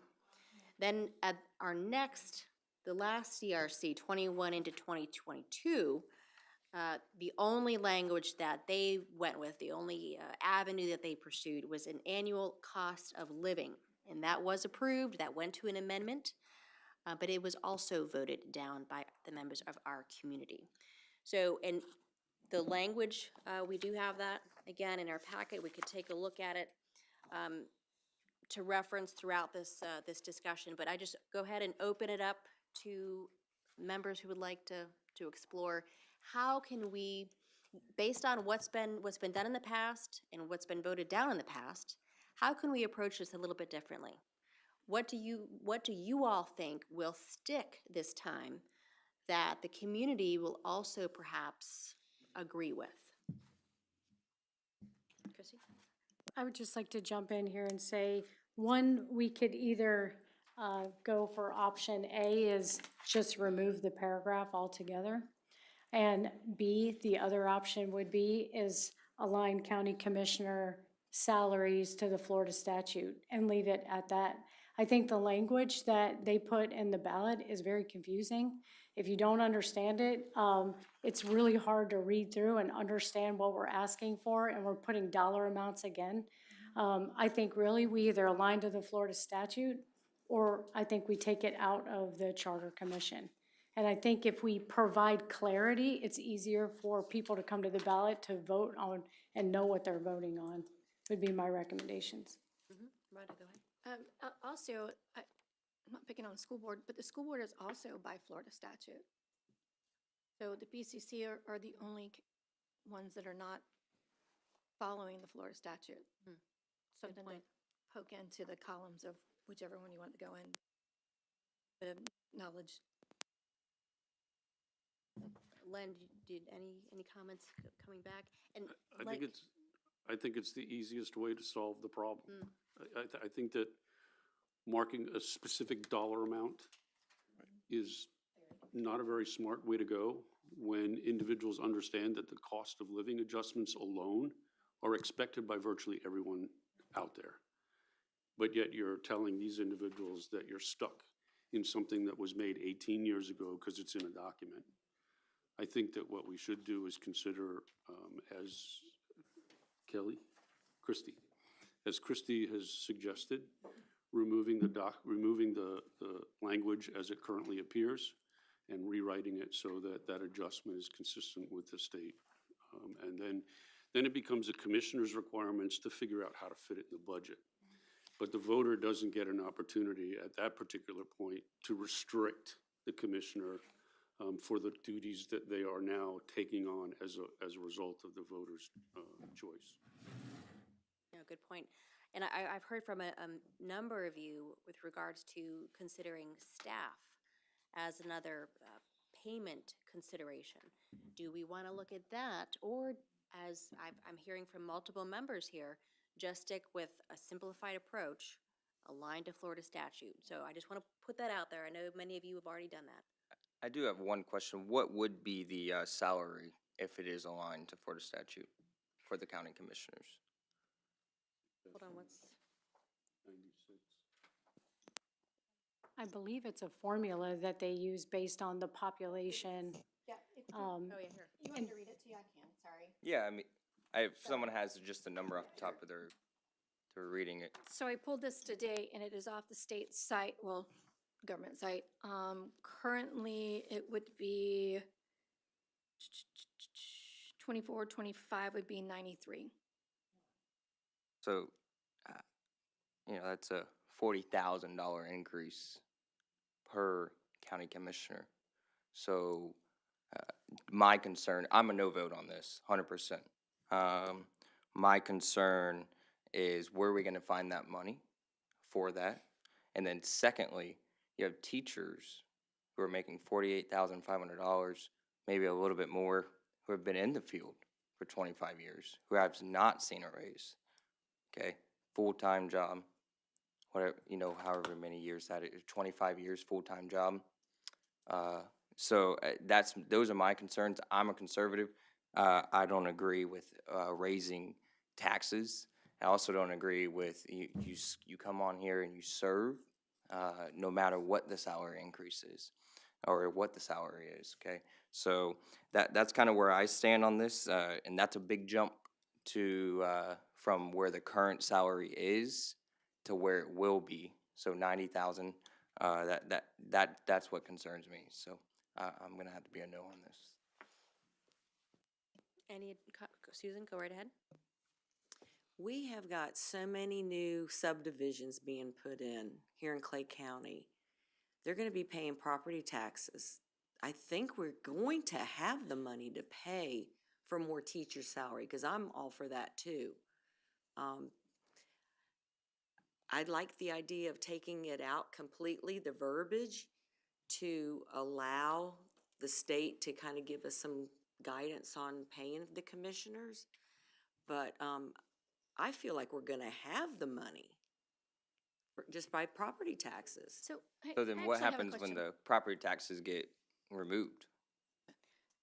I'm not voting for that one I- either. I do- Go ahead, I- let Rhonda. I do have a question, though, back to, just because we say that we're putting it to the Florida statute doesn't mean that the board necessarily would take that big jump. And again, this is 20 years, making it for 20 years. Had it been done accordingly and incrementally grown, we would be where they need to be. So, I mean, and I get the plight with the teachers, 100%, I get it. But right now, we're talking about county commissioners and the expectations that we have for them. So, and I'm a conservative as well. I will get blood from a stone. Give it to me and I'll make it work. But I also understand our reality. And the reality is we're having to make it for almost 20 years. And we've quadrupled in our population. So our expectation has exceeded well beyond that poking the bear back in the day. This is what you're going to get, ha, ha, ha, you. And that's what it was. I was here. So we've got to make sure that infrastructure, I'm back to infrastructure. We hear a lot about infrastructure, about roads, infrastructure, about that. But our county commissioners are responsible for that infrastructure. So we've got to make sure that we have that set moving forward, or we're going to be back here in 20 years. Yeah, I just want to clarify, and I want to open it up. I don't know who, so school board, or the funding of school teachers, does that come from the county budget, or does that come from the state to identify those funds? Can we clarify that? Yeah, it comes from the state, and I again, I was just using that as an example, comparing, it would be apples to oranges, right? But I was just using that salary base as an example. So, we're talking, it's been said that 18 years, there's been no cost of living adjustment or salary increase. Okay, well, that goes the same for other professions as well. Again, I'm not saying that the commission should be, in that same boat, right? But I'm also saying, at the end of the day, this is not a full-time job. This is a part-time job that they have signed up to do, and they do it well, 100%. Do I think that they deserve more money? Absolutely. But I think at the time that we are in currently, I just don't think it's a good idea. I would also say, I would also say to that is that if we get a county commissioner that this is their primary job, that they're not competing with anything else, then they would be able to advocate even for some of those teachers' salaries, because they would be in a position to be able to do that, to look at the broader picture. And so what we need to do is make sure that we have the right talent coming in, working with the growth of Clay County, being able to advocate for that so that they can help the other people like the teachers increase their salary. And I agree, public service is really important. I spent 26 years in the Army, And I tell you what, I had to get paid and I had to get raises, or I couldn't have supported my family and I couldn't have served for that long. So where I agree that people come and public service is very important, but I also know that they have to subsidize their family and they have to be able to be comparable in this environment, and we have to compensate them for that work. And this is not to say that we cannot also hold those county commissioners accountable for the things that we need them to do for Clay County, and one of them could be relooking at teacher salaries. But if we have somebody that's working a full-time job, raising a family, and trying to be a county commissioner, we're only gonna get a portion of what they can give. And in all fairness, we shouldn't ask for more than that because we're not compensating them for more than that. And a lot of them are already given more just because they care about the county. And so I think we have to look at it from a very objective way to say that if we get the right talent and this is their primary role, then they can take care of some of those other issues.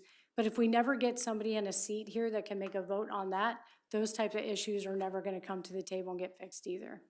Okay, sorry, there's a number of members who wants to make a comment. I'm going to go to Debbie and then to Bill and then to Brandon. You also raised your hand. It looks like Len and then Vice Chair. All right, Debbie, go. So Christy, every single time I have an idea, you say it better than I would have said it. But like, we have the same brain. Okay, so I wrote this down so I would articulate it well, and it's not as good as her. But anyway, better pay attracts more competition, and that introduces a higher quality person coming into the job. So better commissioners are more valuable. If you have valuable commissioners, you get more bang for your buck. So they are paid more, but they do their job better because you have more people coming in and saying, hey, I'll try. So I believe firmly that this is a hard job. They are not paid well. If they get paid well, we're gonna bring in more people to step in and say they wanna do it, and you automatically got a higher quality commissioner just because you introduced more people putting their hat in the ring. Thank you, Debbie. Bill, go ahead. Okay, to Christie's point, as well as Debbie's, I don't think Debbie's actually saying that our commissioners are not qualified or anything. However, I do want to ask a question in regards to that adjustment that we were talking about, the 90,000. Is that considered, once they do that, if they were to do that, are they considered full-time? Because I don't know if there's a job description that we have as a county commissioner that has a certain amount of hours they have to devote to this position. If you go to this, this other item here, it is a requirement for them to be full-time. But at the same time, they can work this job full-time and have a living off of it as well. I don't think there's There is no job description because it's an elected position. So the job if you have a job description, then you're gonna be a hired position. okay, so they get elected 4 years and they said, okay, you know what, I'm gonna earn the 37,000 and I'm not gonna do a darn thing. I mean, they only be there one term, or, you know, I guess they get recalled. But my point is if we were, there's not a set number of hours. Now, JB has already said he works 60+ hours, and I believe it. I've seen him do it, and I've seen all the county commissioners being out there and doing that. So if we are to go to this, which I'm in favor of, but also believe, and I can touch on this later, that there is money that we could probably do. JB said he doges. I think there may be some other things, and we'll get to that in a moment. But to your point, Christy, I think it's something that we need to do. I understand, Matt, what you were saying, that other professions need to be, you know, have a raise, but I think that is out of our hands. I think that's more of a state level. So that's all I have to say. I mean, you Bill. guys know how I am about our first responders. I mean, I can have that same argument for our first responders, but we're talking about county commissioners right now. Right, right. And before we get to Brandon, real quick, and I think to your point, Bill, perhaps considering the level of what that fund level is, currently 93, and this is just an assumption on my part, but they, in the language in the 1718 CRC, they crafted it where it reaches only 70% of what is in accordance with general law. So that was their way of kind of placing a barrier on how far, how much can be provided. So that's, you know, potentially something that we could pursue, but I think it goes to your point. Brandon? Yeah, thank you. I'm in agreement with Lynn as well. Placing a dollar amount or some sort of fixed amount on this thing is probably a losing idea, as we've seen from the last 3 or so. My sort of question is, what is the proposal here? Are we looking to completely erase the current language as is and then let it reset to a default? And to Rhonda's point, would that default essentially be statutory? Because it seems like we're all in sort of a consensus, at least the majority of us are in a consensus. So, you know, what's the proposal here for the edit would be my question. Well, and perhaps Vice Chair his questions may go to that, but before we kind of jump into the proposal language, let me just provide an open mic for the Vice Chair. Sure, thank you, Chair. He answered the question, you know, that I was looking for. In addition to that, I will tell you in full disclosure, I sat on the previous committee. And, you know, for me, I just did not hear a reasonable justification for doing what occurred. So I think we're here today, and we have a very tough decision to make. And we have a decision to make, you know, regarding our county, our home, our community. And, you know, at the end of the day, I think you can poll most any group you want to poll. This is not right. Okay, let's just be realistic and candid. This is an opportunity for us as a group to address it. Let's address it and move forward. We can't keep hurting the community like this. This community has changed, and I've been around a long time, 89, I believe, so we share a similar year, in and out, but this community has changed. We have to come together, you know, as a majority and make some tough decisions for our community. All right, thank you, Vice Chair. Yep. Kurt? Yeah, along with that, I think, I get the impression that most of us feel like the commissioners are really not being compensated for the amount of work they have to do. But I've seen the last two commissions put something on the ballot to change that, and they got turned down. So my thought is maybe this commission, we can try to be creative. But I think the burden on that falls upon that gentleman right there. Right. I suggest that maybe we ask Scott to put together a couple of proposed wordings, creative wordings that we could look at, that we could vote on to decide that that's what we want to put on the ballot, that might have a better chance of getting passed by the county, as opposed, when you look at the way the last ones are written, people see the dollar amounts.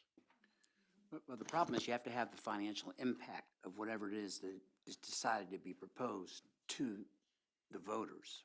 So, Well, let me ask you this, though. There's one of the creative wordings put on the ballot is the one that we talked about over on this side about just eliminating that portion of the charter.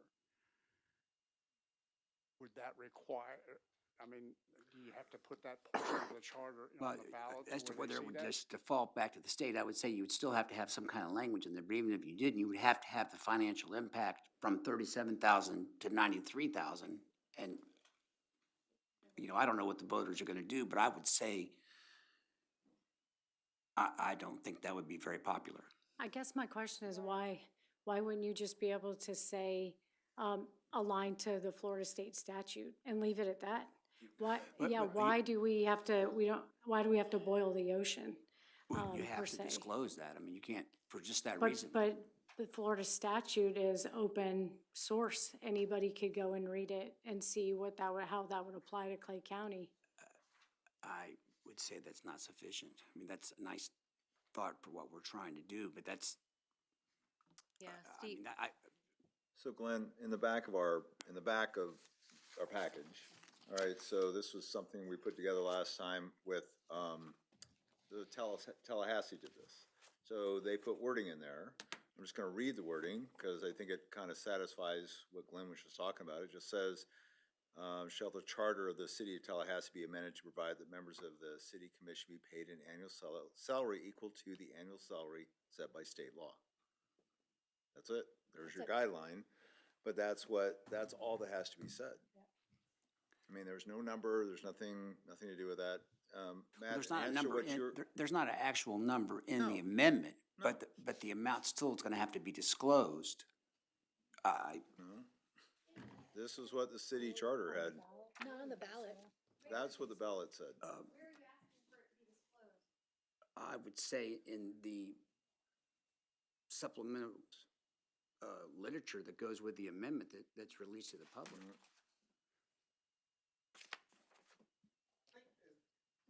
Hold on, Bill, can you give the mic to Scotty, please? I think there's a difference between county charters and city charters, is there not? Yes.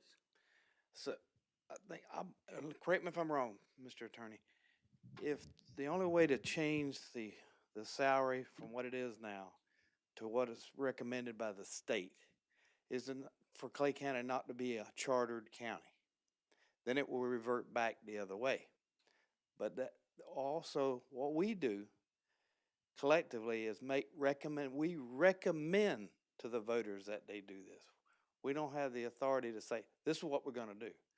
We recommend that we increase the pay for the county commissioners. And like you said earlier, we've been on other commission before. We tried to tie it to the CPI. We tried to tie it to the index. We tried to give them a percentage rate, a small percentage rate. Every time the voters voted it, and last time I believe it was 60-40, voted it down. No, we don't want to. People moved to Clay County for a couple of reasons. One reason is we have great schools here. We have great schools. And we have low taxes. So when you start talking about rate, hey, we want to give the school teachers a raise. Well, we don't want to raise our taxes. We want to pay our county commissioners more. Yeah, but we don't want to raise our taxes. And we're also faced in this next legislative session, we're talking about doing away with ad valorem taxes. And in Clay County, if I'm not mistaken, ad valorem taxes only pay for the sheriff's department and the fire department. That's all ad valorem pays. Now on the school board, I was talking about earlier, they get federal money, they get state money, they get county money, they got money, their revenues come from a lot of different places. And unlike the federal government, federal employees, Congress votes on their pay raise. So they want a pay raise, they vote it in, and I've never heard of them voting no on that. So like, keep in mind again, all we do is make recommendation to the voters that we do whatever we would like them to do. That's what we do. Thank you, Madam Chair. Appreciate that.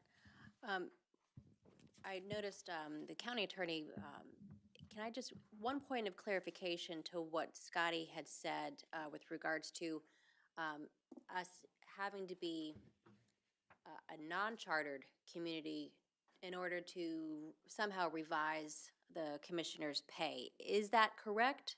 Or under the current avenue through the CRC, can we propose some type of revision? You can propose a revision. So the charter was in place, and then by initiative, it was amended, so by the voters. So likewise, another amendment could be made to change that provision without simply going to be a non-charter. I think what Mr. Taylor was referencing, just that's might be the only means to get it over the hurdle if you're not going to get voters to vote on it. Understood. But you can Okay. amend the charter. Understood. Appreciate that. You both. Okay, so Mr. Salter, I see your hand's up.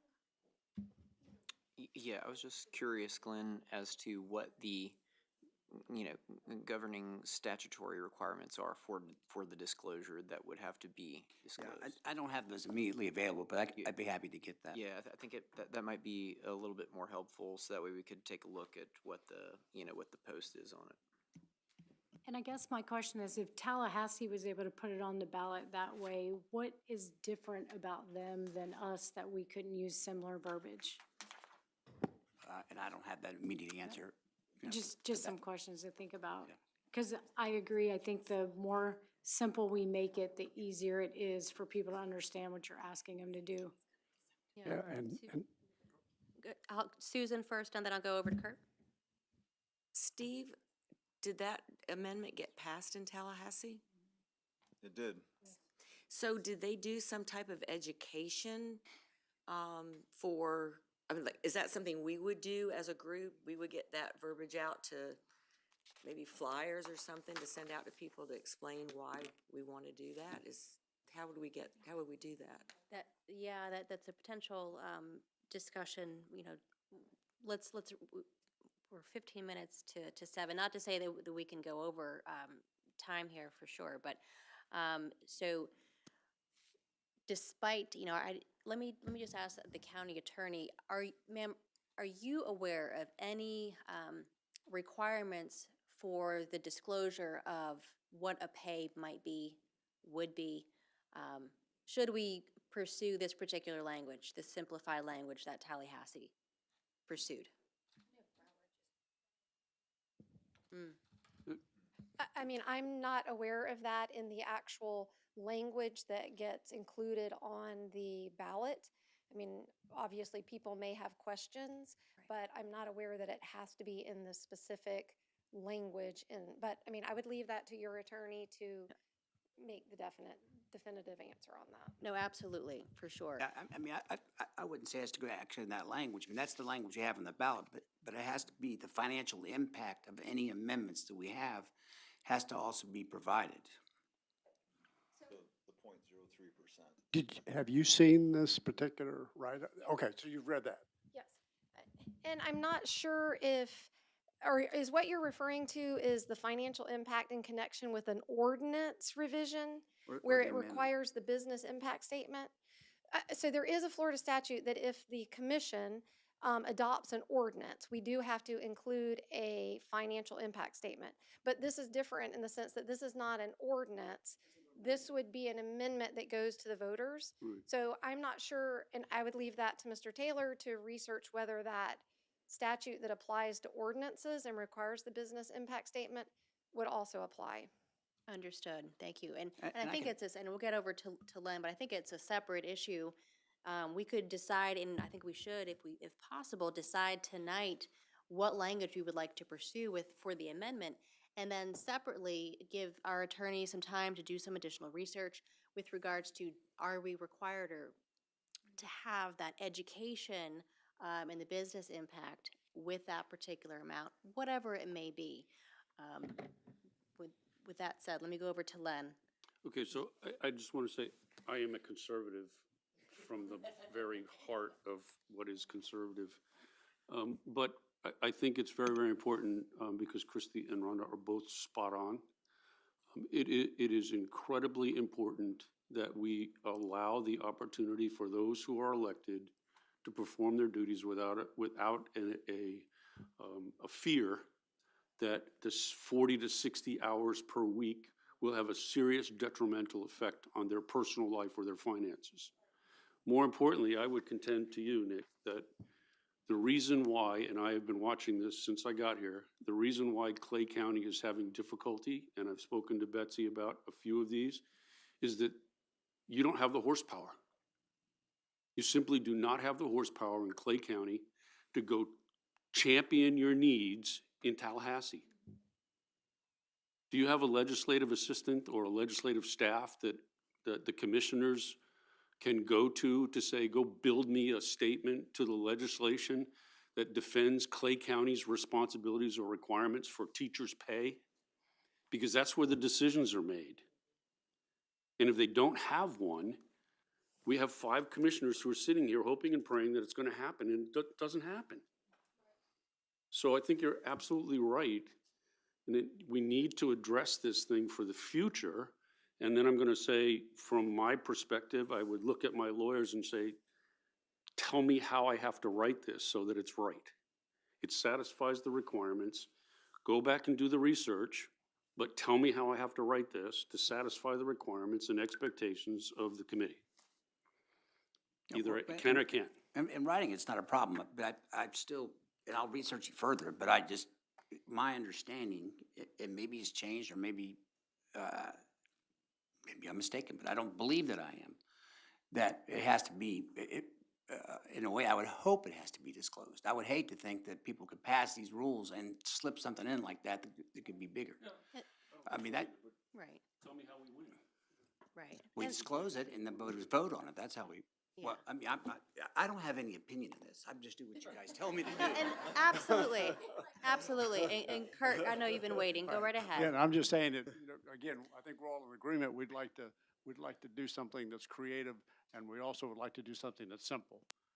And the way this, now, again, it uses the word ordinance, but again, as the county attorney was saying, is we're talking about an amendment, not an ordinance.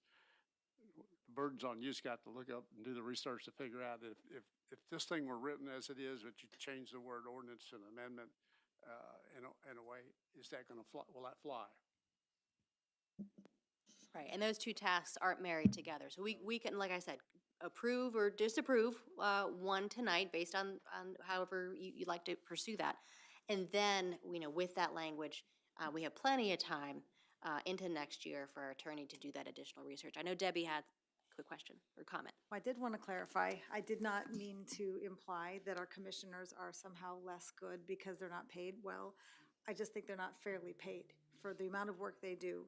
I think that they should be compensated accordingly to what they're doing. I think also it's not sustainable. We're paying the commissioners the same thing we've been paying them for the past 18 years.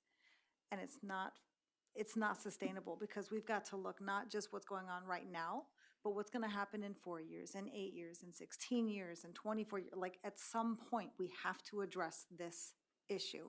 And it seems to me that right now is the time to address the issue. I agree, though, Glenn, that we want clarity. We don't wanna trick people into voting something that they shouldn't have voted. Like, we've seen that done, like that gets done. So I agree, we need to find a way to be clear about what we're doing, but also not confusing people with numbers that make them be like, I don't want to pay the politicians, I don't vote for a raise, because that is our knee-jerk reaction as voters. Understood. And I don't think, any member here, has the intent to, want to pull the wool over any community member's eyes, for sure. We all want to make sure that what's done is fairly done. But we also, want to make sure we're being supportive of our commissioners in the best and most financially responsible way possible. Now, how do we get there? That's up to us, and that's what we're here to look at. So with all of that discussion, and by all means, if anyone else would like to discuss further, please come to the mic.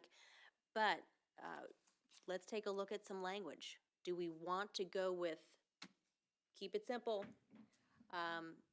and go utilize Tallahassee language, or do we want to explore something different? Rhonda? I think it's important, first of all, to find out the requirements of a ballot language. I think that would be the first start, right? Because I know there's requirements in the header, there's requirements in what actually goes on the ballot, and there's requirements of what that backup looks like. So I think that is probably very apropos to find out that first. And maybe Glenn can, this may be too far, maybe come with a couple options to look at, to tweak or look at, unless somebody has exactly how they want it. I think I've heard across the board here, it's state statute. It seems to be something that needs to be incorporated in that. But I think it's for us to come up with verbiage and it not be in those guidelines, maybe cart before the horse kind of situation. Well, I would say, I think those are how it's put on a piece of paper, on the actual amendment. That's a kind of administrative.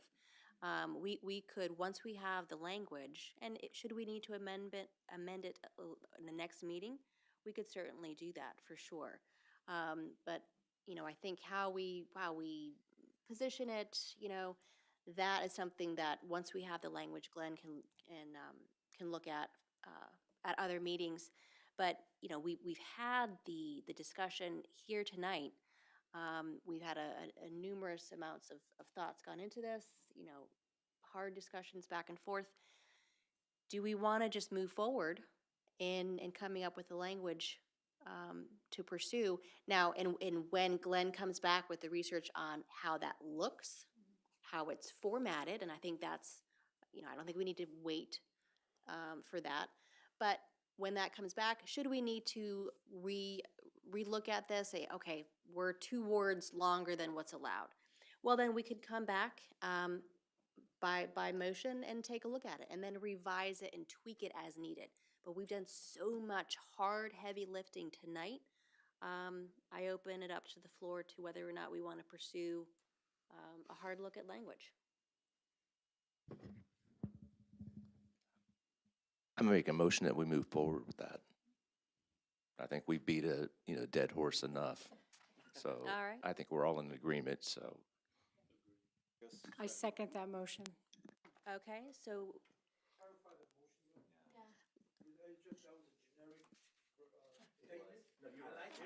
Hold on. Let's give the mic to Joe, please. Sorry about that. That's We okay. need to clarify that motion. This way, everybody knows what we're either going for or against. I think it's going to be critical before we make that to the floor. Absolutely, for sure. Bill, go ahead and clarify that for me, and then we'll go ahead and open it up to a second. Well, there was a lot of words used in this whole thing, so spent 30 minutes on it. So I make a motion that we move forward with the proper verbiage, the proper content. I'll leave it at that. I'll keep it simple. Go right ahead. Anybody want to add to that motion? Amend the motion? Go ahead and amend it. No, I can take a motion to amend that before we pursue a second. If that's not, can I get a second for the motion as presented? I second that motion.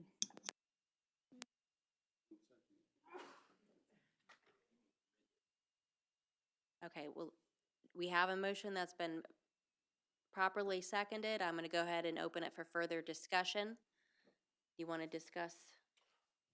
So the only thing I'd bring up is the first thing we have to decide is do we actually want to raise the salaries of the commissioners to the state mandated guidelines? That should probably be the motion. The words that are used, I mean, you can just direct or ask Glenn to come up with the words. But really what we're discussing is, do we want to raise the salaries of the commissioners to the state guidelines? That's really it. Okay. Right. Based on that discussion, do we want to move forward? Any further discussion on that? All right.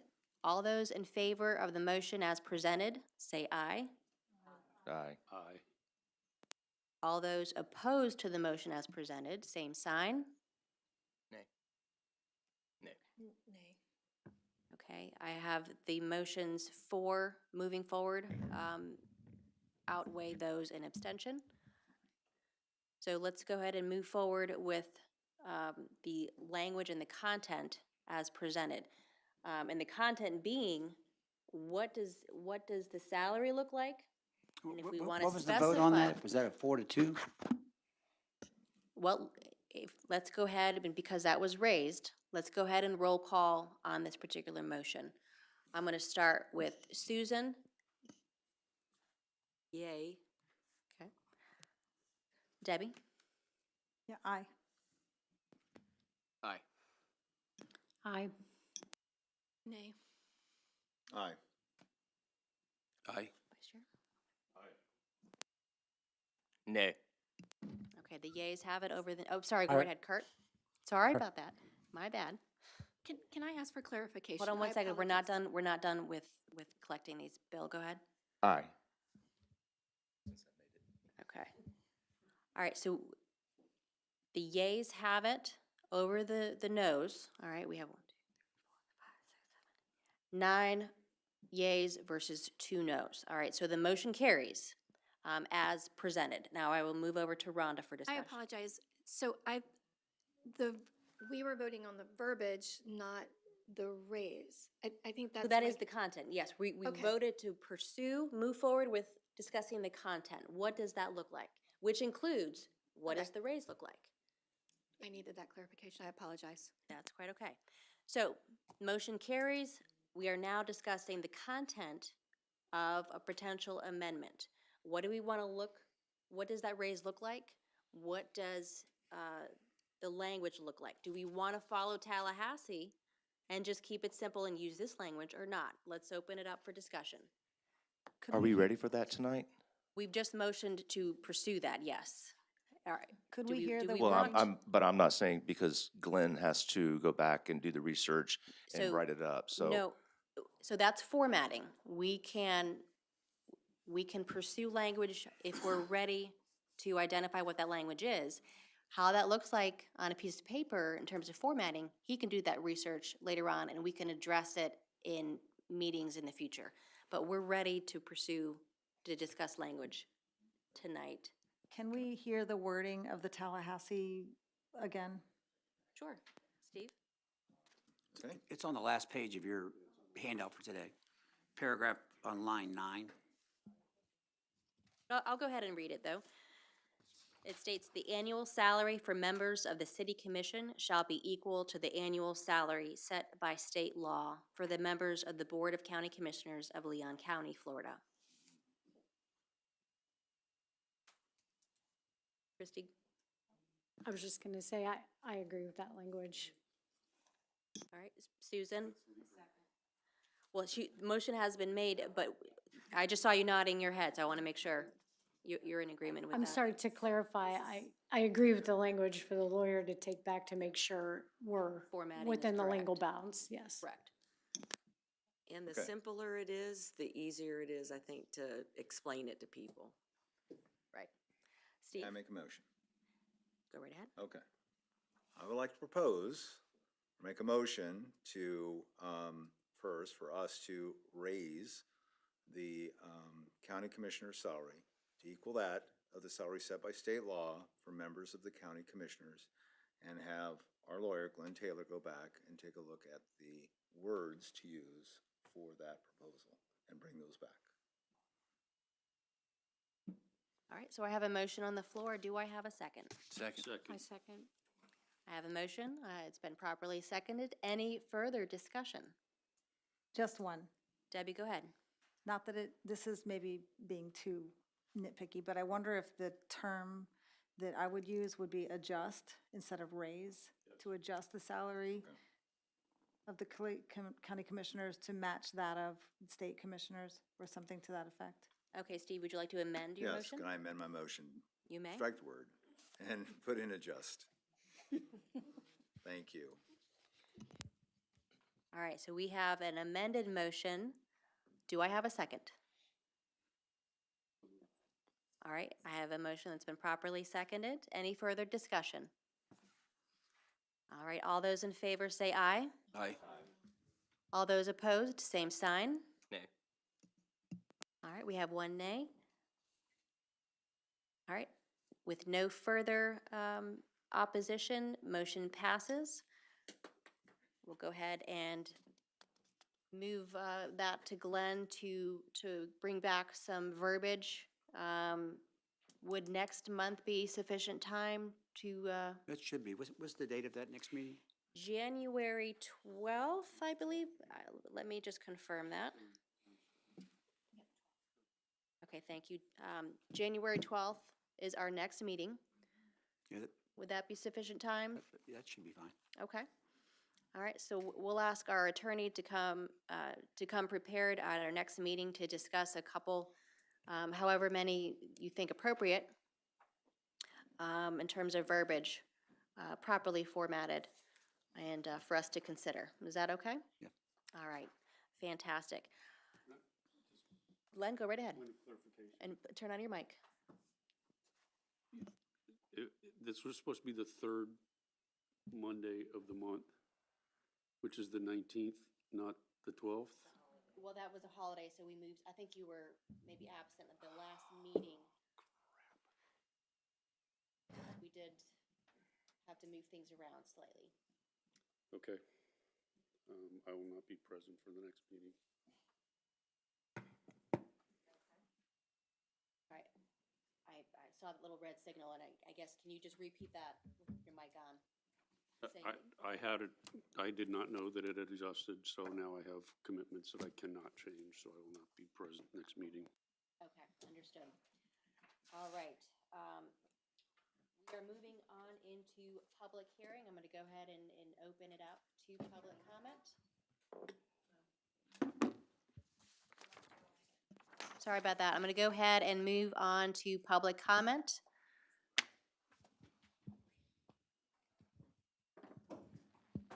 Thank you. Hi, my name is Helena Cormier. I just want to say thank y'all again for everything that y'all are doing and all the discussion. I had never really thought about how important it was to have the district versus at large, but I can tell you from somebody who knows the area where I live at, having somebody that is district in the areas is so important. And them being able to understand what's going on in the area where they live at. So I do appreciate that tremendously. And I've always felt that this was a full-time job for any county commissioners. I didn't realize that it was a part-time job until I started learning more about it. But what we ask of our commissioners to be out and about in this community, to be answering the emails, to be just corresponding and understanding what's going on is a tremendous load. And for them to be paid, they are worthy of their hire. And there's a lot that goes into it.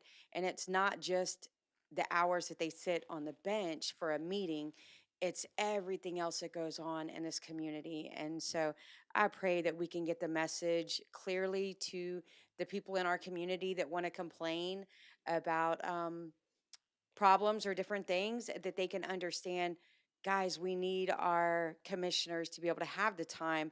They can't have the time if they're not paid adequately.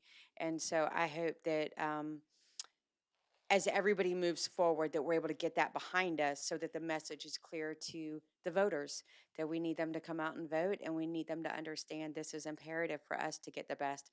And I do think that we have, as they were saying, you know, punching above our belt, we have some great commissioners that are very highly skilled, and they have resumes that are tremendous, and they have a lot of skills. And so we are very blessed at that. And I think that they definitely know what they are doing. But I could fully understand they are overloaded with the size and the growth and everything that is going on in our community. So thank you, thank you, thank you. And if y'all end up having, I have noticed that there's been some resignations, some movements. If y'all fall short and you need one for an at-large area, because it may not be in the district, just know that I am here and I would love to volunteer. And I'll continue staying up on these meetings. So thank you. Thank you. Any additional comments? All right, hearing and seeing none, I'm going to go ahead and close public comment, bring it back to the commission. It is now time for CRC member comments. I'm going to go ahead and open the floor. Bill, go ahead. Okay, by all means, I am not in favor of increasing taxpayer money. I don't want to ask our taxpayers to contribute, you know, to this cause. However, I am also, I believe in a budget neutral type of item. So if we were to move forward with this, we also have to show where we can make cuts. So I am curious about, and Glenn, you might be able to help with this, next month or a month after that. I also would like to have Howard Wanamaker up here as well. The difference between the county and municipalities. How much cost or how much money is the county putting into the town of Orange Park, to Green Cove, and the other ones?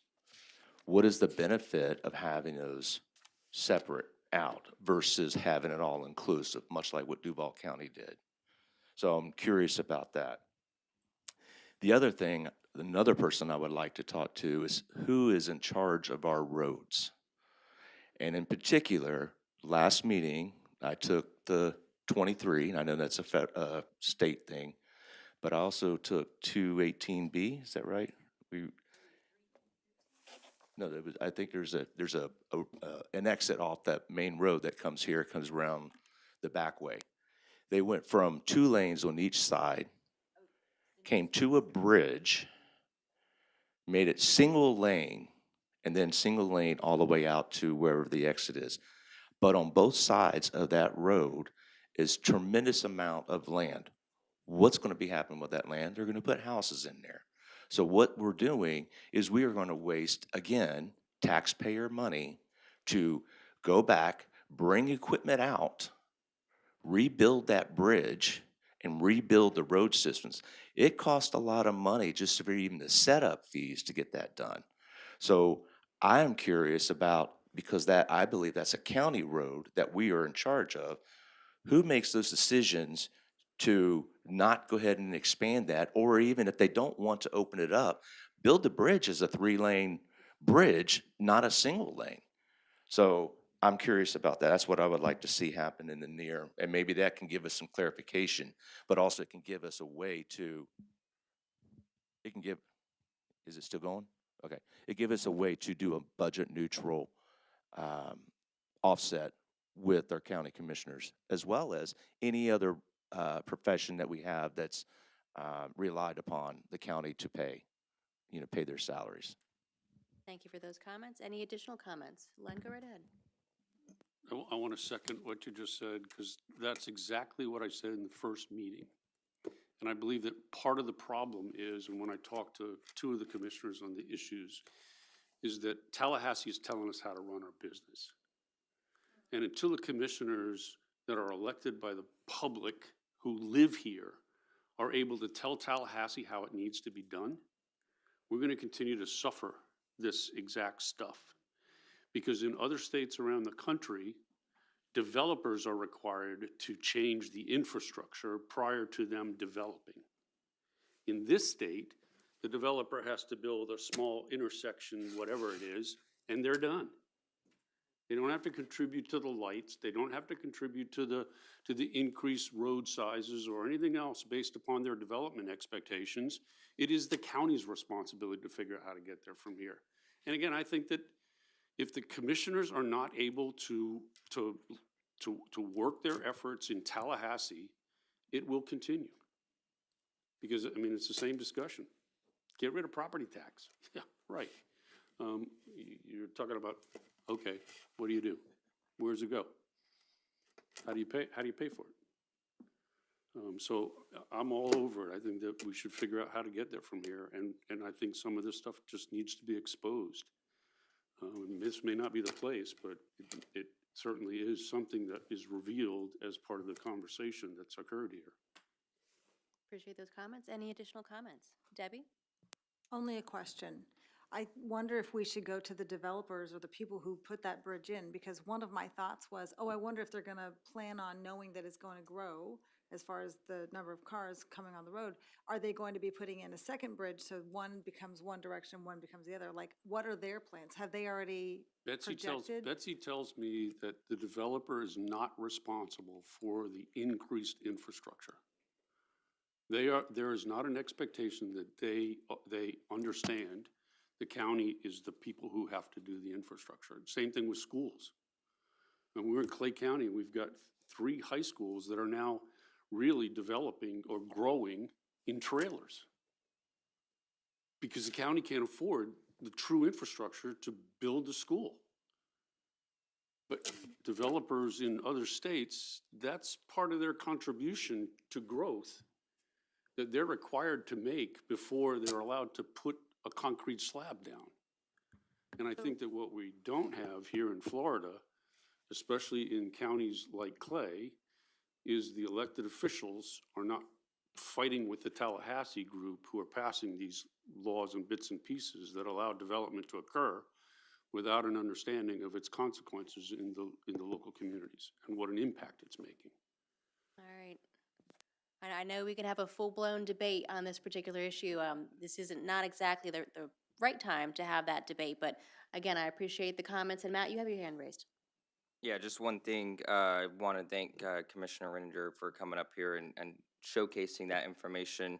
And I've campaigned for a lot of the commissioners that we see, and some past, and I full-on support all of our commissioners.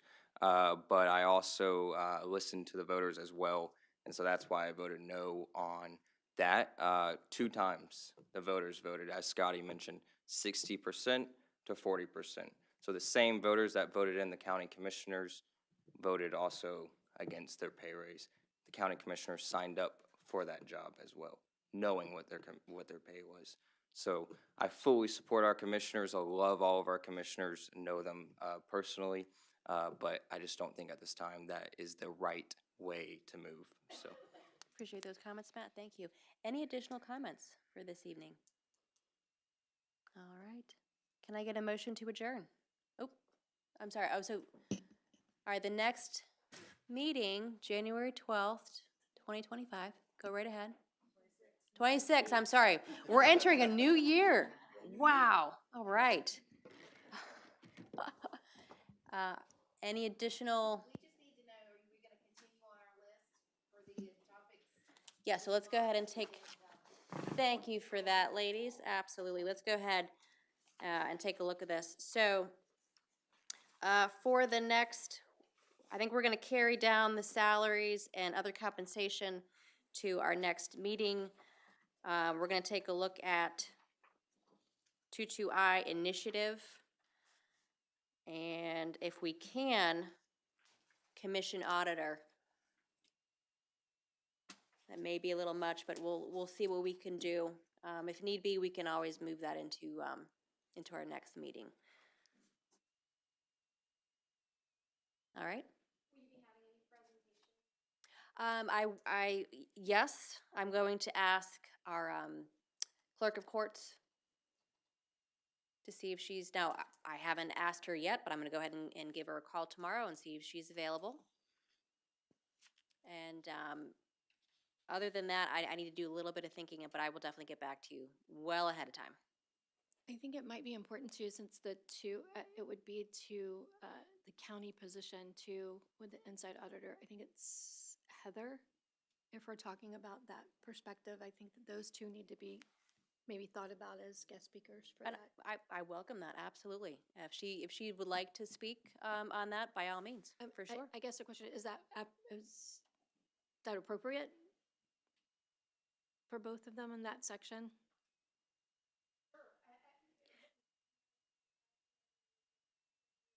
Yeah, no, I welcome that. You know, the more education for us, the better, right? Because we want to make sure that we know what's being discussed, and we want to make the right choice on that. So yes, Heather, to the extent she's comfortable in telling us about her role, and then the clerk of court, should her calendar permit.